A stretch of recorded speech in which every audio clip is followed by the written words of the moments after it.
Wow, that was great. That was all right. There's no way I can do that. That was awesome. You guys are doing awesome. It's nothing compared to last week. I said that up front. It's nothing compared to that video that will just it'll just the waves of that video are going to carry. But you know what's cool though is in that video, there's so much symbolism in that one, but as it goes from as we're stacking the boxes, by yourself, and you see everyone kind of engaging and being a part of it, and the boxes stack up, and it goes from black and white, and eventually it goes to color. What you see in the color is you see everybody's unique approach. You see everybody's signature, the color, the shape, and what you see is how everybody fits together. All over those boxes, you see everyone. They're not riding on top of somebody else. They're not stepping on somebody's toes. They're all finding a place. They're all working together. And that's the cool thing. Whether you make a video, Bruce makes a video, Mike makes a video, anybody that makes a video, we all have a different shape, a different color, a different size, a different approach. But you know what? They all fit together in that entire landscape of the box and what you're doing. And that's the cool thing, Brian. So I enjoy seeing when folks get inspired and do something like that. So well done. Yeah. And for those who haven't had a chance to see Greg's video called Be the Lighthouse on his channel at Nature's Image Farm, you need to go watch that. That is one of the most inspirational bee videos I've ever seen. That was great, Greg. I appreciate you sharing that. Yeah. Well, hey, we need to meet this. We need to meet this guy over here. The one and only Brian. I think people already. I think everybody knows who he is, but well, yeah, and I just pretty much assumed that everybody knew him. I mean, well, so I'll start out here tonight. No one really gave me instructions. They didn't say, here is how to have a guest on a live stream. And since I wasn't given these how-to instructions, I just kind of went with it, and we're just talking like everybody knows him.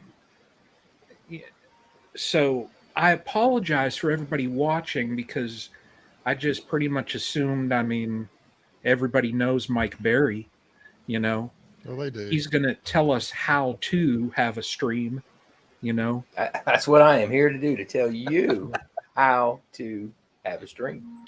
Exactly. Yeah. Have you seen my setup? Seriously. Yeah. I'll start though. Mike, welcome. It's great to have you on. We've been doing these now. Oh my gosh, I think it's been 2 months. Yeah. So, but yeah, and everybody, I had to corner him. I saw him at the Hive Life, and every time I saw him, I noticed he was kind of doing these. He was ducking and weaving, and I got him cornered, and right on film, I got him to say, yes, I will do this. So now here we are, So yeah, Mike, welcome. Well, it's a pleasure to be here. I'll tell you, I really am. I'm honored, and man, I tell you what, and honestly, I said it in my little post before I came on. This is about the viewers. This really is. It's about those viewers out there. Man, I'm blown away with what has happened with the channel. It wasn't something I was necessarily trying to do. I'm not saying that I don't now continue to try and build it somewhat, but I tell you what, they have been phenomenal. They were phenomenal. When I said I was going to back down from it, they were phenomenal at the conference when I told them I was backing down. And so, it's all about them, really. That's why I keep doing it, just because. And that's why you could corner me and get me on here, is because they were overwhelmingly responsive. Yeah. Now, how, you have a pretty good following, of people that, they watch these videos, and you're always starting out with, hey folks, but remember, that's right. This is not a how-to, this is a how I do. When you were kind of leaning in that direction of going towards, I don't know whether I'm going to keep doing this, what really, once you had those first few people coming up to you at the conference and really just giving you that positive feedback, deep down, what did that mean to you? Oh, it meant a lot. I mean, overwhelmed is like it's almost cliche. It's used so much, but it truly was an overwhelming feeling. Like it was humbling. That's the best way to say it, because I remember walking in the conference. It was still dark, and I'm cutting across there, the parking lot, and I hear somebody say, Mike Berry. And I'd already met somebody at the restaurant the night before and at another store. I met Van at the restaurant, his wife, and I can't remember the fellow's name, from St. Louis at the Lodge store. And, that was cool. I've had that happen. That's happened at Man Lake in Texas, here and there. But I didn't think a whole lot about it. I was definitely humble. But when I went in, somebody actually asked me to sign something for him. And I was like, whoa, hold up now. And I was taken aback. I was afraid I offended him, actually, because I didn't know what to do. I'm like, well, let's get inside first, because y'all saw the line that first morning. Yeah. And I'm like, let's get, because I didn't know what to think. So it was overwhelming and humbling. But it really, I don't know. It was just a good fellowship, seeing that you put the faces with the comments at that point, and you're able to say, oh yeah. Now, well, I remember every single person, no, but man, when they were putting their faces with those comments, it was it was more than them just saying, yeah, keep doing videos. You could see it when they were talking to me at this point. Yeah. No, it would be, I would say, for the beekeeping community, if, and I support anyone's decision, as a content creator, it does, there's a little bit of weight on your shoulder, just because when you get a certain number of people that watch you, it just, you have that weight on you, like, well, am I putting out content that these people enjoy? There's just so much that you think about. And Right. The little bit that I do, I'm always thinking about that, like, man, are people going to like this? And should I do this and do that and whatever? But the beekeeping community, I think if you would part, we would lose a piece. I'll say that. Well, that's real kind of you. It's Yeah. it's funny you say that about making the content, and you're doing inspections, and I said it many times. I'm like, man, I know this is boring and mundane, and they'll come back and say, no, it's not. Well, the funny thing is, those viewers building me up like that. I watch a lot of farming channels, and this young girl documents her whole farm operation, her family's farm operation. She said the same thing in one of her videos, and I said, let me explain to you what one of my plenty of my viewers said, and also what the Dirt Rooster told me. And I told her, I said, keep doing what you're doing. And I felt like I was able to build her up now, because I had been through the same thing. People just want to see your story and what's going on. Yeah. And so, I just keep going and going, because they keep saying go and go. And it's nerve wracking, because, I am trying to keep a 30 to 40 hive operation going. And you guys know how it is with a camera out there, and you're trying to document Bruce's. You're running all these colonies, and you're trying to document it. So it does get tiring at sometimes, but you just look at it and go, well, they want to see your story. They want to see what happens next. And I watch the same exact thing go on with these farmers. It's harvest time. I know what they're going to do. I want to see what their harvest is that year. Are they making 220 bushels this year? Or are they only breaking 190? These are things I want to see. Right. Hey, Mike, could you take a couple of minutes and explain exactly kind of how you got started, and just kind of let us know? I know you explained in your videos, but for those who may not be familiar with you, just kind of explain your origins, kind of how you got started with bees and your channel, and maybe give us an introduction to kind of what you're all about. Well, I'm retired Navy, so I was settling down and having a little bit of property, and went to work, and knew I needed a hobby as I'm getting older, kind of deal, I guess. But it really wasn't looking for a hobby. What it was, I was out planting some fruit trees on my property, and trying to finally get settled in somewhere for a change, instead of moving every 4 years. And I remember thinking, man, I need something to pollinate these trees. And I was like, honeybees. And all of a sudden, a memory from when I was probably about 12 years old. I was living in North Florida, where I'm from. And we went to these people's house. I don't know who this kid was. And my mom took us there, and she was visiting with the person. And this kid, he takes me out and says, come with me. And he takes me out this field, and I see these beehives, and I knew what they were. And he pops the lid on one and digs in that honey. He says, check this out. And I always remember tasting that wax and that honey and that wax, and that blew me away. Never thought anything else about it for the next 40 years, I guess. Well, when I'm sitting there thinking about pollinating those trees, I thought about that time right there, and I said, I should try and get honeybees. No club, no anything. I had nobody around. I bought Beekeeping for Dummies. I had one person that didn't know where to get some beekeeping equipment. I knew nothing about Man Lake at the time, so off to Baton Rouge I go get some equipment by the book. And I started the book, and I got my first package from Dr. John Harbaugh, the guy that really helped pioneer VSH. Y'all talk about VSH and Russians. I know the man that helped start it. I mean, I got my first bees from him, and it was an honor meeting him, and he was very knowledgeable. And I got him from there, and off I went, man. I just trial and error with one colony and took off, Very cool. How many is your more or less your goal? Or are you going to stay like the number of colonies that you have now? Are you just going to more or less try and stay in that area, or like what's your kind of goal? Where do you want to get at? Yeah, of course. That's what I'm going to do. I'm going to stay in that area. I'm not going to get more than 20. Nope, I'm not going to get more than 40. Nope, I'm going to go back down to 20 because you know what? 40 was too much work. Oh, guess what? You're back up to 40. Yeah. I thought about getting big, maybe 4 years into it, and I did. I was doing a lot of cutouts and building that yard, and I got up almost 50 colonies, and, oh, man, it was work. I was working a serious job at the time in offshore oil and gas industry, and, man, we were rolling, 60 hours a week, and it was too much. I said, this isn't any fun anymore. And then I had a, and this was in a video last year. I had a kill off. It wasn't a die off. It was a kill off. Somebody killed my bees. I don't know who it was yet to this day. I believe it to be malicious. They were all poisoned. Had the state involved. They were out here, killed off just about my entire yard. There were about 4 colonies left. My buddy Kenny comes over. We're digging through them, just mounds of bees in every single colony. They never could trace the poison because they got out here too late with the samples. But it was at that point where I said, no, I'm not going to get back up to 40 if I start back at all. That Brian, how that is. I know you held a good, you did good holding your head up high and putting up that good front, but it takes the wind out of you. And I don't care if it was 6 or I don't care if it was 30.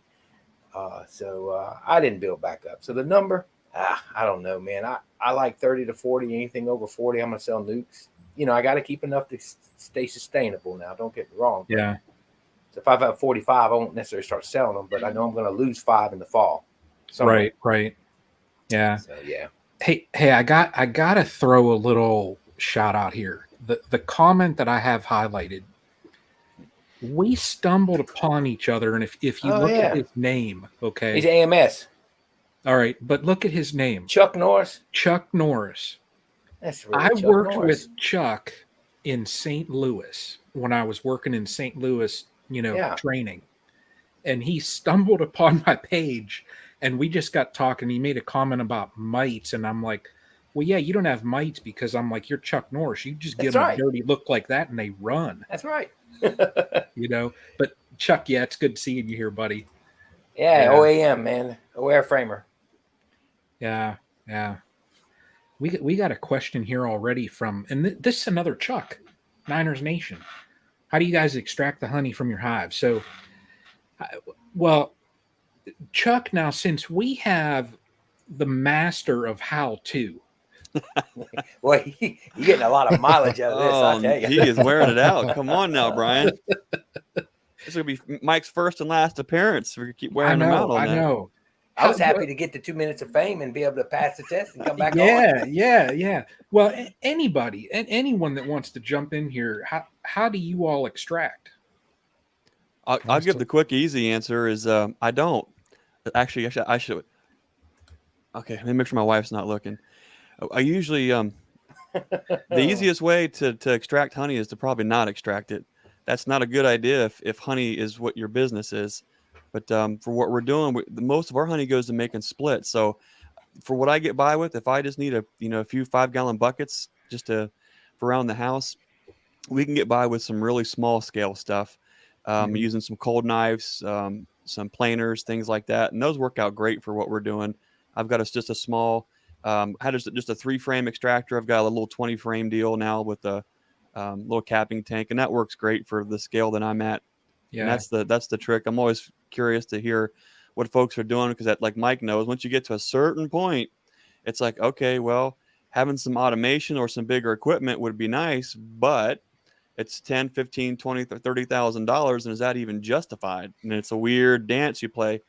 But Mike and Bruce, what do you guys do? I'll go ahead. If you really want to see the process, you can go to my channel at Bruce's Bees. I got several videos about that. But my main money resources up to this point, my main income has come from the honey, and it is very hard work, and it's kind of tough to manage and tough to judge everything. Just exactly how to. I still haven't figured out the perfect way to do it yet, but I have a friend of mine, Rusty, with Herding Bees with Rusty and Mike. He's built a barn, and he has a little honey house in there, and he had a big fire, and he built this new barn, and he bought a licensed 30-frame extractor. And then I was trying to do my honey in my garage, and I was really overwhelmed this past summer. I'm like, there's no way I can do it in my garage at my house. And so we kind of got together, and we took my setup and his setup down to his barn, and we did it together. So we got 50 frames running at a time in there, 2 extracting tables. We use the Simple Harmony Farms uncapper, I guess you would say. Now, when you use it, you don't get as many wax, as many wax cappings, but you do get some. And if you really want the cappings, you need to use a hot knife or a serrated knife or something and cut the cappings off. But so we ended up having a really good year, my best honey year ever this year. And that's how we did it. And we were able to really knock out a lot of honey in a hurry. For a couple of sideliners. Yeah. He helped me do mine, and then I went and helped him do his. And so we had a pretty nice crew. When it was his week, he had the crew there, and then it was my week. I supplied most of the crew, but he and his wife helped out, and it was really a great time to fellowship and extract some honey. And by the time you guys know this, I'm sure if you've harvested honey, anybody out there knows that by the time you're done extracting several thousand pounds of honey, or however many it is, you don't really want to taste honey for a few days. At least it's just like sticky. And Rusty says, and I agree. I agree with this, that there's nothing so sticky as honey, yet slippery at the same time, because it gets on the floor, you're going to slip right down. It's so slippery, but it's also very sticky. So that's kind of how we do it. And if you watch my videos, you can see our setup. It's just pretty cool. From back last summer. Yeah, I keep a little 6.9 frame extractor. Is that what they call it, or a 6.3? I think. I don't know. It's a little Maxent, and I like what Greg said about that. You got to find that. You find that balance, and Mr. Ed, he talked about that. There's that spot in the middle. Nobody's going to get a line, but at the same time, if you're too small, it's tough depending on how big you are. But there's never a good market in between. That's somewhat reasonable, and that's what's irritating to an extent. So I figured this out when I first bought the bottler. Was if you're going to do something like sell the honey, you got to have something to where you can pull it immediately. I mean, you may not be that big, but if you are, pumping it out, at least even a case a week. When you go to work and somebody wants some and they say, I need some honey in here, you've got this solid bottle and you can't bring it the next day, or you're trying to pack it in warmer boxes. So finally decided there's that point where you've got to buy some equipment, whether it's for your back, whether it's for your ease. I mean, if you got a full-time job, it's worth the investment to me. And you know what? Maybe $3,000, maybe $4,000 at the most worth of equipment. I just bought something new. Just went and picked up something new in Florida. I just use a little electric 6 frames at a time in my capping tank in my videos. It's all Maxent stuff. Nice. I think we're going to have the Chuck Norris comments tonight, when we worked with him, he got all of these, so Chuck Norris is so tough. His Varroas get honeybees. Oh my gosh. That is awesome. Mike, did you see what Yappy said about you? There's no telling what Yappy said. He made fun of me at the conference about my Hero 3 Plus. So, I don't know. Where did it go? Right here. Here you go. I got to say, Mike looks good on cam tonight. A little tan going on, maybe. Hey, it was 81 degrees yesterday and Yeah. 84 today. Yeah. Absolutely. Oh man, Yeah. that's awesome. You know, That's G's. That comment on G's Bees. Did you see that one? I don't know. no, I missed that. That's Oh, Gary from Oklahoma. oh, can you guys talk on Varroa treatments? Oh, Hey, 'Cause before I we do think that, that's could a- I That's Go an ahead. interesting thing between people in Before- different management strategies. before they do that, could I comment on the comment you got up there? Thoughts on Yeah, walkaway splits? I did several of them. I did 4 or 5 of them Saturday. My bees were just packed out. I saw some queen cells, and I just split them and just said, "Hey, we're going to leave you alone. Let you see what's going on." We got drones everywhere, and wow. man, I don't know what you're seeing, Mike, but mine are just now. They were nasty. I didn't get a video of it. I didn't have time, and I frankly didn't want to fool with it as mean as they were in the 1 yard. But boy, they just boiling over with bees, just brood everywhere. And I just basically I had them in double deep, so I took the top box off and made sure there was brood in there and some food in the boxes, and took it across the yard, sat down, shook some more bees in there. Didn't really worry about the queen, and just eggs in both of them. You know, plenty of resources, and just gonna let them do their thing and see what happens. So I'm like, I got to split them. They're gonna swarm. And I wanted to tell you that the other day, Bruce. I did when I saw your video and you said, "I don't know what I'm gonna do. I don't have queens yet." And I felt like going. Yeah. Go walk away, split, do something. Yeah, Don't yeah. let them swarm. I got some sales coming this week, so we're gonna do some splits with sales this weekend. So Where, it's just on. It's game on. where can Yeah. you get cells at already?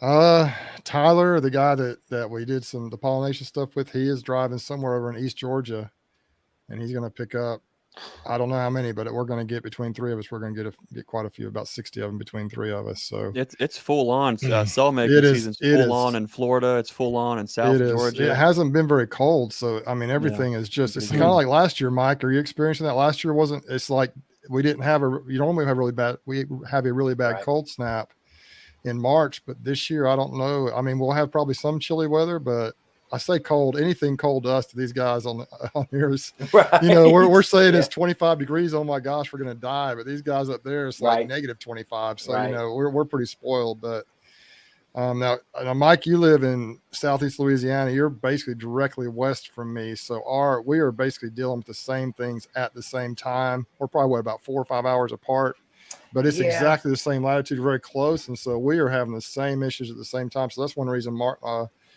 that Mike and I become so close, because we're always dealing with the same stuff at the exact same, like date, almost to the day. It's nice Think to have you're- someone like that, or have Yeah. someone like Brian and I were. What are you, Brian? 2.5 hours north. Yeah. Then we know people, you know, all the latitudes all the way down, and so you can sometimes see something coming, or you can warn somebody ahead of time. But Mhm. what's interesting is, and I wondered why there's 4 of us on here. Of course, there's of course everyone in the comments, but we got 2 guys from Ohio, and then you fellows are down in Alabama or in those southern areas.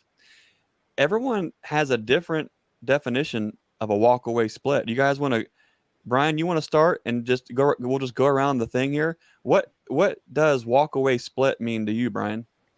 You know what I've done whenever I've split, to try and keep that queen to try and reprogram her so she wants to get out of that swarm. I'll basically just split the colony and I move the queen to a new location. That way she kind of just readjusts, and I'll let, if you see that, now I run double deeps. So if I move a deep with the queen to one area and I leave in the original location, if there's all levels, eggs, larvae, whatever, they'll raise out another queen and just go through the process. That's typically how I've done it. Just split the colony, let them raise one up. Whether that's what other people do, Mike, what's a walkaway? What's Barry's best walkaway split look like? Well, How should we do that? How to do that, Mike? Here's how you do it now. How does Mike Barry do? How? Well, when I was getting my bees, Uncle Mutt showed me a walkaway split. Uncle Mutt been doing bee splits for 50 years. And he ain't my uncle, though. He's my buddy's uncle. Anyhow, walkaway split, what he taught me was literally, this is what he did. He put a bottom board next to this. He opened the top. He looked to make sure there was brood in there. He took that top box and put it on that bottom board next to that colony with the entrance facing the other direction. He put a lid on. He put a lid on that, and he looked at my buddy and he said, "Don't touch that thing for 4 weeks."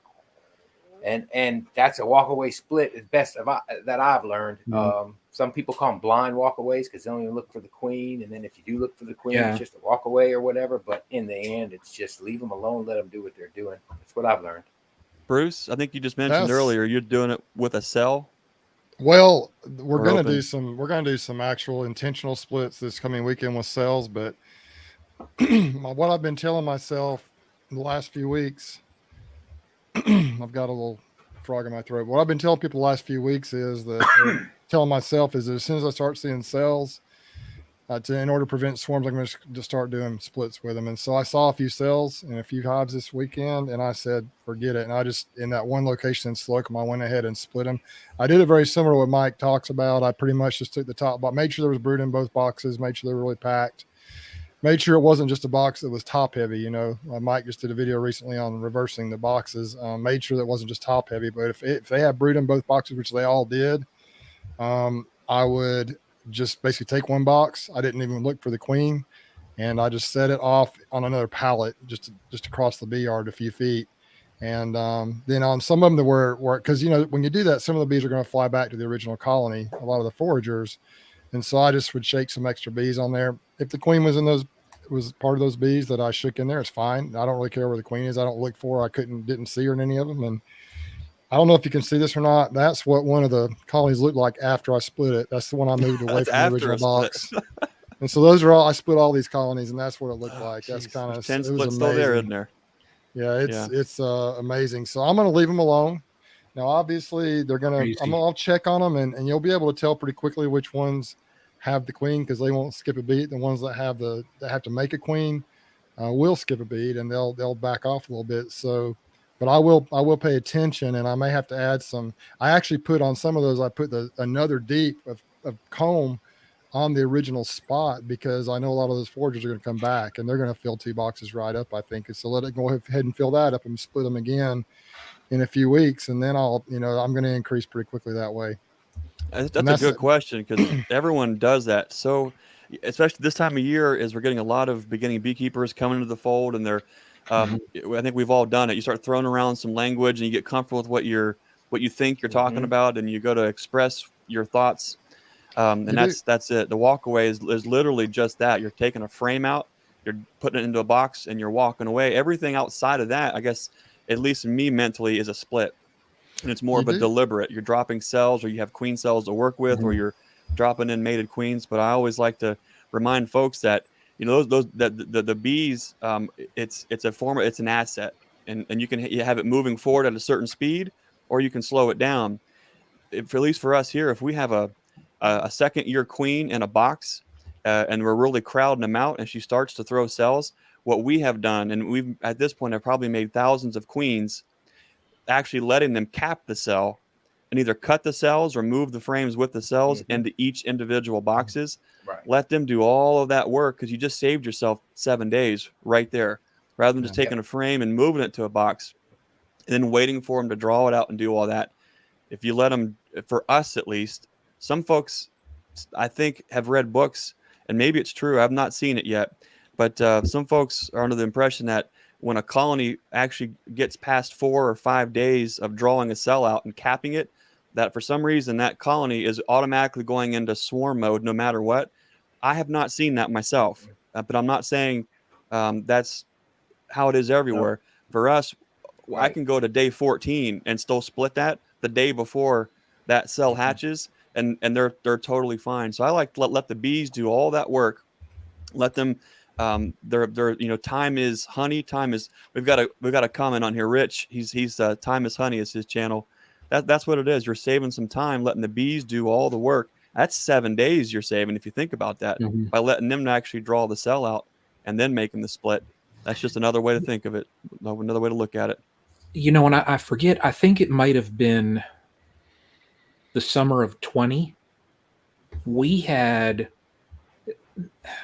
I had a problem with queens then going out, and when they would go out on their mating flight, So this is where it kind of gets a little bit tricky also, doing the walkaway splits versus just throwing in a mated queen, because we had so many dragonflies in my area. They were, I think it might have been 20. They were actually showing up on local radar. There was it was on the news that Gosh.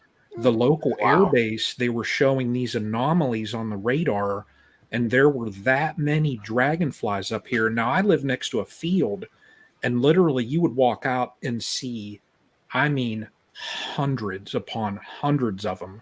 So, if you're wanting, queens to go out on those mating flights, and you've got literally thousands of dragonflies in the area, that's also another factor. So, That and stacking boxes close. I've noticed. I had a bad year. I used to do nothing but splits where they would make their own queens. We call them vertical splits. We've been doing vertical splits in my club that were with double screen boards. And if you see my videos on double screens that I'm going to do this year, how I'm going to do some of my splits, they're a lot different than what you see, what we've been seeing lately. When I started, nobody was using them around. Anybody was using them. Our club was using them exclusively. But I did them vertical splits, and I would put that colony on top, and I'd move that queen up there, and I'd let that bottom make the cells. Well, what happened was all those new cells were in boxes all stacked next to each other. So even though the dragonflies weren't heavy yet and the birds weren't really tearing them up too bad, now my queens were having problems finding their boxes because I had 5 boxes on every stand, 3 of which were making new queens all next to each other. And my percentages went way down that year on queen success. It's kind of what drove me to start making my own a little more so now, because it was just it was a tough thing. And so now I split them with excluders and move them away. I'm going to do something a little modified this year, but yeah. That's another thing that can really seems like it can get them. I wanted to address this question from Jeff at Lawson's Creek Apiary a little bit, because it is a good question. Three basic principles, and you guys chime in, Mike, if you have any opinion on this. I also need some explanation on how using queen cells saves time. It takes time to make the queen cells. Why not start the walkaway split the same day you would make queen cells? In my opinion, I think that when queen cells are intentionally made, whether it be a swarm cell or someone grafts, and they really are babied and made that way, I don't know that it's 100%, and I don't know the stats as far as how good the queens are as opposed to the emergency queens.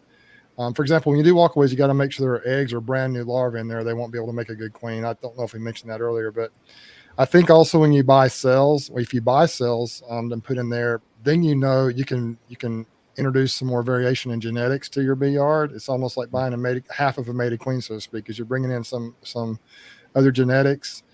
And it does give you a little head start, because you can just break the box down.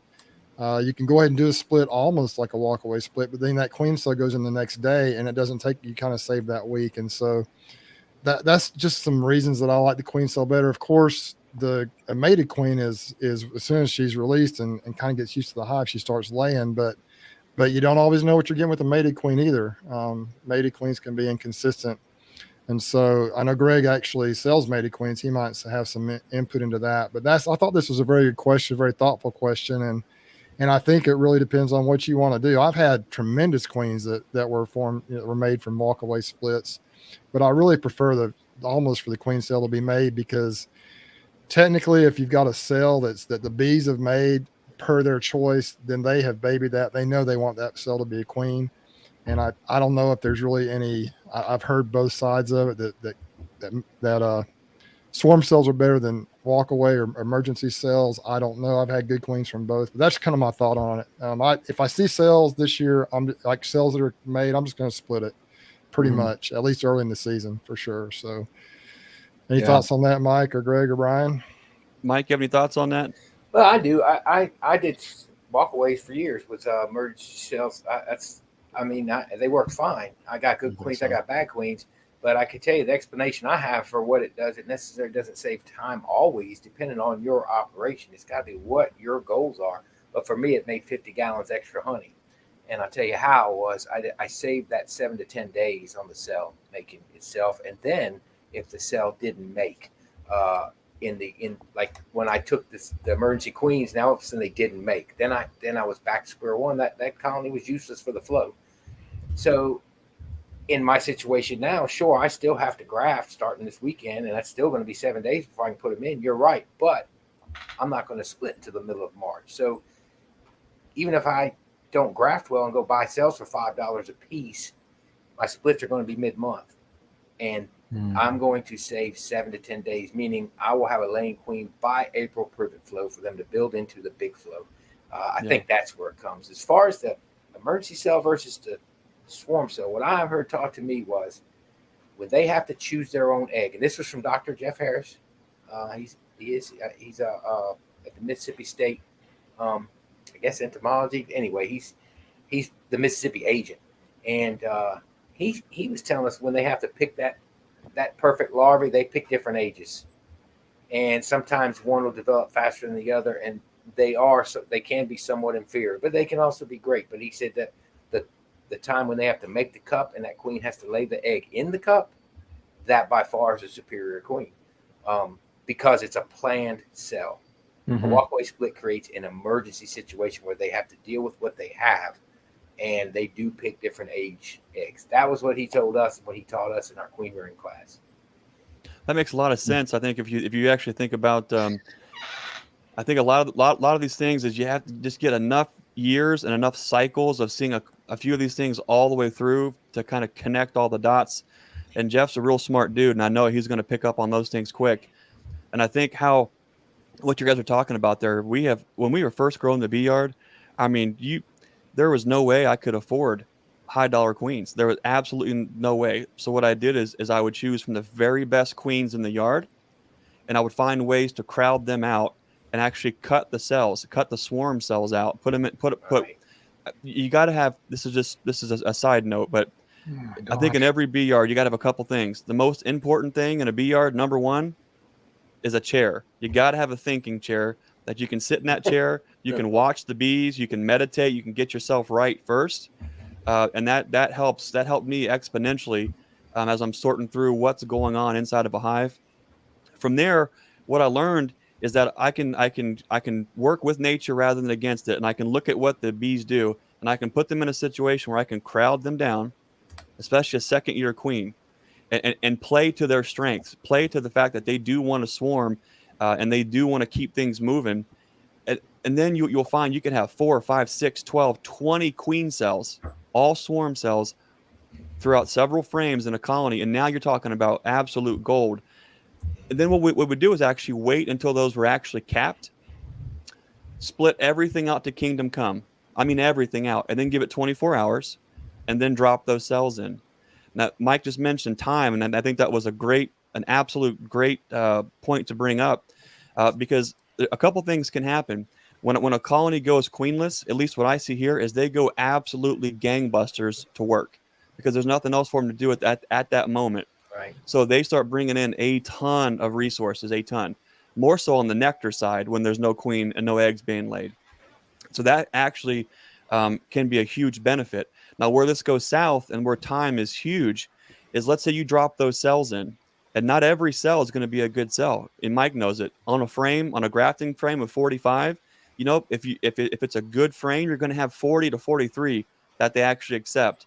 Of those, when they actually go to finish out and you drop them inside of all your splits, 90% of them on average is about what actually takes. So there is something that they're seeing, whether you bump them or something that they pick up as far as a vibe of that actual organism in the cell, and they call those rascals out. Where this gets tricky is if you just make the walkaway splits and they only make 1 or 2, or maybe they don't have quite the nutrition to produce the jelly, to actually draw everything out, to make that a good quality queen cell. Now we're talking about quality issues on every single frame that you just made those splits. If you made it at the wrong time of the year, or if that nutrition wasn't right, let's say you take a 10 frame box and you split that out 5 ways and you do a walkaway. It doesn't matter where the queen's at. You make those walkaway splits. Let's say for some reason they have a cold snap, and now all those perfect day old, or the perfect age larva now is too old and it got chilled. Now you've got 5 splits that can't make a queen cell. Now what's going to happen? This is where time is so important. Now you've got potentially 5 splits that cannot make a queen. And so what do? Well, you're going to have laying workers and many of those splits, you talk about time, that really sets you back, not only in production, but trying to get those rascals right again. So that's why after you get enough, and I'm speaking from experience because I've made a lot of these mistakes over and over and over again. I've learned from them, and they really set you back. And when you're a northern beekeeper, our beekeeping season is so absolutely short. I mean, every day counts. And so I think that's why we've kind of learned the hard way on some of those things. But that was a really great, point of conversation there, Jeff. Yeah. Tim Hey, here. Brian, these guys, these super chats, I know you appreciate that. These guys, it's Brian, everybody out. Brian is very humble, but he puts so much work into this. He's the one that's kind of, he's the brains behind the technology on this thing. And so Steve and Chuck great. and Neil, you guys are awesome. I message Chuck Niners Nation every week after. I'm like, I appreciate that, but stop it. You deserve it, man. You put so much work into this. You deserve every penny you get. I've said it before. I'm like, this right here, this community, the support here, this is the reward for me. So, yeah. What's the answer to that question down there? Tim, for me, it's all based on weather. That's Tim Bateman. He's got a new channel there. Check out his channel. He just put a video out with Larabi's vaporizer using a battery pack, which I think is a real clever thing there. For me, what we make splits is all based on the weather. We look at see what the floral opportunities are. When we get past forsythia and there's dandelion, when we see red buds going, when the red buds are on fire and the apples are coming on, you can do no wrong. And so that's a really at least for us, has been a fail-proof time just to go like gangbusters, make those splits. But you'll learn to just watch and see when the pollen's there, you're golden. You can jump start that a little bit early. If you had cells, if you were using queens from warmer climates, you can of course almost make those splits even sooner than that. But you got to look for the more importantly, you need drones walking around on your frames, and you need pollen to feed baby bees. Once you've got those two things, you can just run with it. Hey, Mike, what are you seeing as far as pollen goes down there? I see a lot coming in, but I get really nervous this time of year because I wait until I go in my hives. I'm actually a week later than I normally do, and I see all you guys with bees boiling over down here, and it gets me real nervous. So I see a lot of pollen coming in. I'm not sure. A lot of it's still from the camellias, which they get no nectar from the camellias. What color is that pollen? It's yellow. And I'm seeing some like real light pale pollen coming in, and I'm not sure what that's from. I know there's butterweed in the ditches. That's some bright stuff. But wild mustard? That's what we have a lot of. But I've been seeing some lime green colored pollen. I don't know. Have any idea what that is? I have no idea what that is. We do differ now. One thing about Bruce and I, we do differ by about 3 to 4 weeks sometimes on what you guys get and what we don't. We seem to get cooler weather here. It doesn't seem to make it into the North Florida, South Alabama. As far. Yeah, it's like a lime green color, Ryan. I've seen that chart. I'm not sure. I haven't really looked at to see what I think the lime green is, but we mostly have right now yellow. We have a little bit of red, I think, for the henbit, and then we have some light green, like an army green or a light green color. Yeah, we haven't seen any of that green yet. There's one on here right there. It says it's knapweed. There's another one over here that's buckwheat. Some other greens, it has raspberry. There's meadow sweet. I have no idea. Yeah, that is. I was given this. I think my mom gave me this, and I looked at it, and I'm like, well, there's stuff on there that I've never even heard of. So if they're bringing in that pollen. Do you guys geek out with trees and shrubs and things like that too? Do you guys, that's a good question. Do you plant trees or any plants to help the bees? I planted 30 fruit trees. Now I'm learning it's a tough job to keep trees alive. That's from Neil. Oh, that's Mike? A job planting trees. No, I don't plant anything. I'm trying to slow them down. I don't want them to get any more. We have, you got to understand, down here our nectar flow it's incredible. Unless we have some freak freezes, we have nectar right now coming in. I mean, even like we were talking about wild mustard. So but that's what started me was planting fruit trees. But like he said, they're almost all dead now. So, Yeah, fruit trees are a lot of work with the pruning and the maintenance. As far as like peach trees, you got to spray them all the time and stuff to keep, it's just a lot of work. My dad, he ran a peach farm for a while, and we had some of the best peaches in the area on our farm there, just a Wow. few on our farm, Hmm. and a church peach farm for kind of to help the needy. But it was just always something, spraying, pruning, trying to keep them, and they had to have the right number of chill hours. But it's awesome when they produce, but man, it was just a lot of work. What about you, Bruce? Brian, you guys plant anything there at your place? No. No. We have so much tallow around here. We don't have to. Oh my gosh. I mean, my neighborhood right here where I live, it's crazy. I live in town, but there's like kind of like some swampy woods within, just pretty close. And even right here in the neighborhood Yeah, I itself. see. It's good down here. It's just blowing on me. Yeah, it's a little warm in here, actually. We plant stuff, but it's not so much it's for the bees as it is us. We're getting ready to move one of our young orchards from the old farm over to the new farm, so we kind of geek out on apple grafting and things like that, which is fun. And the bees really are a huge benefit to all of that, especially when you're talking about all the different cross pollination of different apple varieties. And we've got some Franken apples where we've got 10, 11, 12 varieties grafted to the same thing. So I think that's an important beekeeping is an old time way, and also keeping fruit trees and grafting is another old time way that I think is important to keep going. But I think everyone should think about not only planting some fruit trees and maybe some nut trees, but plant some things that are seasonal indicators. Like for us here in Ohio, we absolutely always plant forsythia, especially where we can see it out, from the porch or from the kitchen.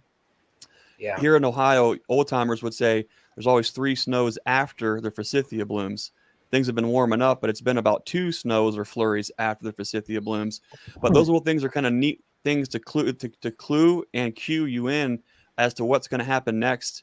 For the bee season. At the end of the season, we start seeing the early goldenrod, and we know, okay, we've got to get it into gear. Now it's fun in the springtime because we're just dying to see anything green, anything alive. And so we have to start to see those things start to come back. The trees start to kind of red and rose up a little bit on the heads and the branches. And anyways, so I think it's important to not just do for the bees, but also do for yourself too. Mm-hmm. I felt like this look, and I knew it was coming from the South, and I thought Chuck Norris just looked at me. So, yeah, I thought, ooh, management strategy for 10 frame versus 8 frame versus the Apame 7 frame. I will just say this. I'll add this smidge of little bit of input on this. I have double nuke, setups that I try and set up and use them as, you'll hear, a resource hive. You have got to, and those, Chuck, they're 4 frame colonies, and it's 4 frames, it's a 10 frame box split in the middle. So you have 2 4 frame colonies. Their entrances are on the opposite sides. And then they're, 2 boxes stacked up. So you have colonies that are using 8 frames. You have got to keep an eye on those buggers like there is no tomorrow, just because of that smaller space that they're in. They are just constantly wanting to swarm, and they're constantly wanting to swarm. So those smaller confined areas where, it might help out as far as weight wise, just gotta, I've learned those smaller spaces require a little bit more work. I just last year got 10 frame boxes, and I could tell the difference as far as management from the 10 framers, even looking at like my 8 framers. And I went to 8 frame originally just because of the weight. I thought, man, I don't want to lift up these 10 frame boxes that could weigh, however much, who knows what, 60, 70 pounds. I don't know. I wasn't wanting to lift all that. I don't have this awesome lift like Mike has, but the 10 frame, I can kind of see the advantage of it just because you have a little bit more time. But the only thing I'll say about that is just keep an eye on those smaller cavities, because at least from my experience here, they've just wanted to swarm. So What do you think, Mike? Oh, I agree with everything he just said. I talked to Chris. He's on here. ECP. He had 8 frames. I said, why would you want an 8 frame? That's because it's so. When you read the books, they talk about 60%. 70% full. Well, in an 8 frame box, man, you're talking about 5 frames. That's the same as a nuke. When they're full, they're ready to blow up. Mhm. But that's only because I started with 10 frames. If I started with 8, I'd learn to manage 8. I mean, no different than if I ran a deep and a medium. I learned to manage that. I mean, it's all about just learning your bees and, really like what Greg said about knowing what's coming and what signs you're seeing and where your bees are at and being in them. You'll learn to manage the 8.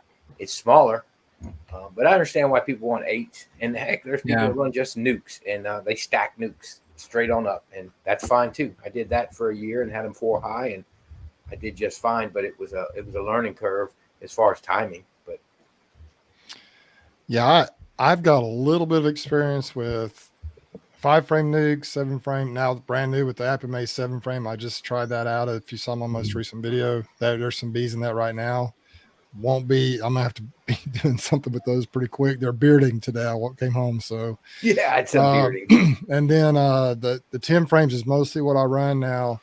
I will tell you, I think most of a majority, I believe, of the guys just south of here in the Panhandle of Florida, the commercial guys run 8 frame colonies. I'm not sure what the reason is. Maybe because it's lighter weight. They run 8 frame double deeps. I think a lot of them, like for pollination. I know that Tyler is going to that. The pollination can get a little tricky because they either, it just really depends on how many you want to get on a truck and the weight and things like that.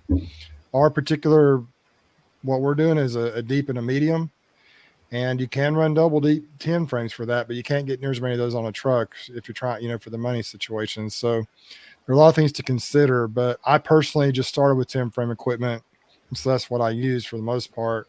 But I in 5 frame nukes, I love stacking nukes up, man. They fill those things up so fast. But I've had some four tall, and that gets pretty tall. They get a little top heavy when you do that. But they're so easy to split and so easy. But you got to watch them close, kind of like what Brian was saying, or they'll just blow up on you. But the 8 frame, I think, if I was to do it all over again, I've never really used 8 frame, but that might be what I would. It just seems to me like it would be I don't know. They're just much lighter weight, and I'm not old yet. I don't want to think, but I'm getting older.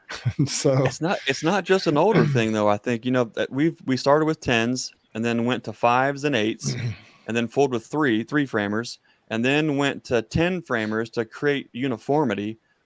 There is no better uniformity than 10s, but my best colonies every single year, the ones that are the strongest and are the easiest to winter, they're in 8s every single year. 5s have done pretty good for a long time too, but I think the magic, the silver bullet is you got to figure out what works for you in your area. Up here in 10s, you're always moving the outside frames, constantly balancing, moving around, which we get that. That's a normal part of beekeeping. However, with 5s and 8s, they fill them out on their own. Now all you're doing is almost like box management and larger manipulations, and there's less of moving things in. So I like that thing. There's also, and it might just be me, because I have a tendency of getting more on the hippie hillbilly woo-woo side of things. There's a certain vibe to a 5 frame colony, and there's a certain vibe to an 8 frame colony. And I've yet to see that same vibe in 10 framers. 10 framers get, when they are jamming, there's a certain thing going on with them that I love. When I look into, I crack open a lid on a 4-way pallet and they're just jamming. There's a certain, I don't know, potential and an asset there that is undeniable, but it also has a certain hum and a certain buzz to it that an 8 framer is just a little bit more chilled out, a little bit cooler, a little bit more relaxed. If I had it my way, if I never had to move anything on 4-ways, I would probably run nothing but 8s. But the problem is you get into a situation where now you've got 10 framers and 8 framers and 3 framers and 5 framers and deeps. You've got mediums, and you end up settling for uniformity and going to 10s and just taking your lumps, where you've earned them on the 10s. So I think there's always more than one way to pluck the chicken. Just a matter of how you're going to eat it. Yeah, that's one thing to add with that is it's also regional. Like you got to know your operations, of course, and what you're doing and why you're doing what you're doing. But you know, I saw your comment, Chris, by the way. Don't send it. But anyway, down here, I really don't think we have a problem filling out that 10 frame really quick. Our season is so long that I would have 8 frames so high. Like I'm telling you, we'll have a privet flow. If we have a good privet flow beginning of April, I've still got middle of May before the tallow hits. I don't know if you guys have ever, we talk about tallow. You hear us mention tallow. It's an incredible flow. I would say it would probably compare to something with the guys seeing the almonds, even though that honey isn't any good. So mid-April, we're chasing our tails because we've got double D's slammed full with super stacked on top of them, just trying to control them. If I had 8 frames, they'd fill that 8 frame. I guarantee I'd get 4 days earlier, if not a week earlier on them. Yeah, I'd be in trouble. So for me, I can't really equate that. But if I have a short, compact season, that's kind of how I describe when I watch like Ian's season. He's got a very compact season. Time is money with him. He has to have it, you know, just right and time it out.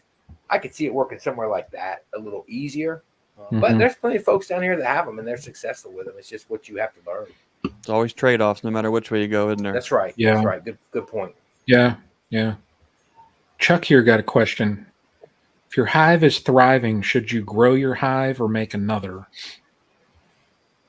What do you think, Bruce? It just depends on what you want to do. I mean, I know what Bruce would do. well, I've done a little bit of all of it.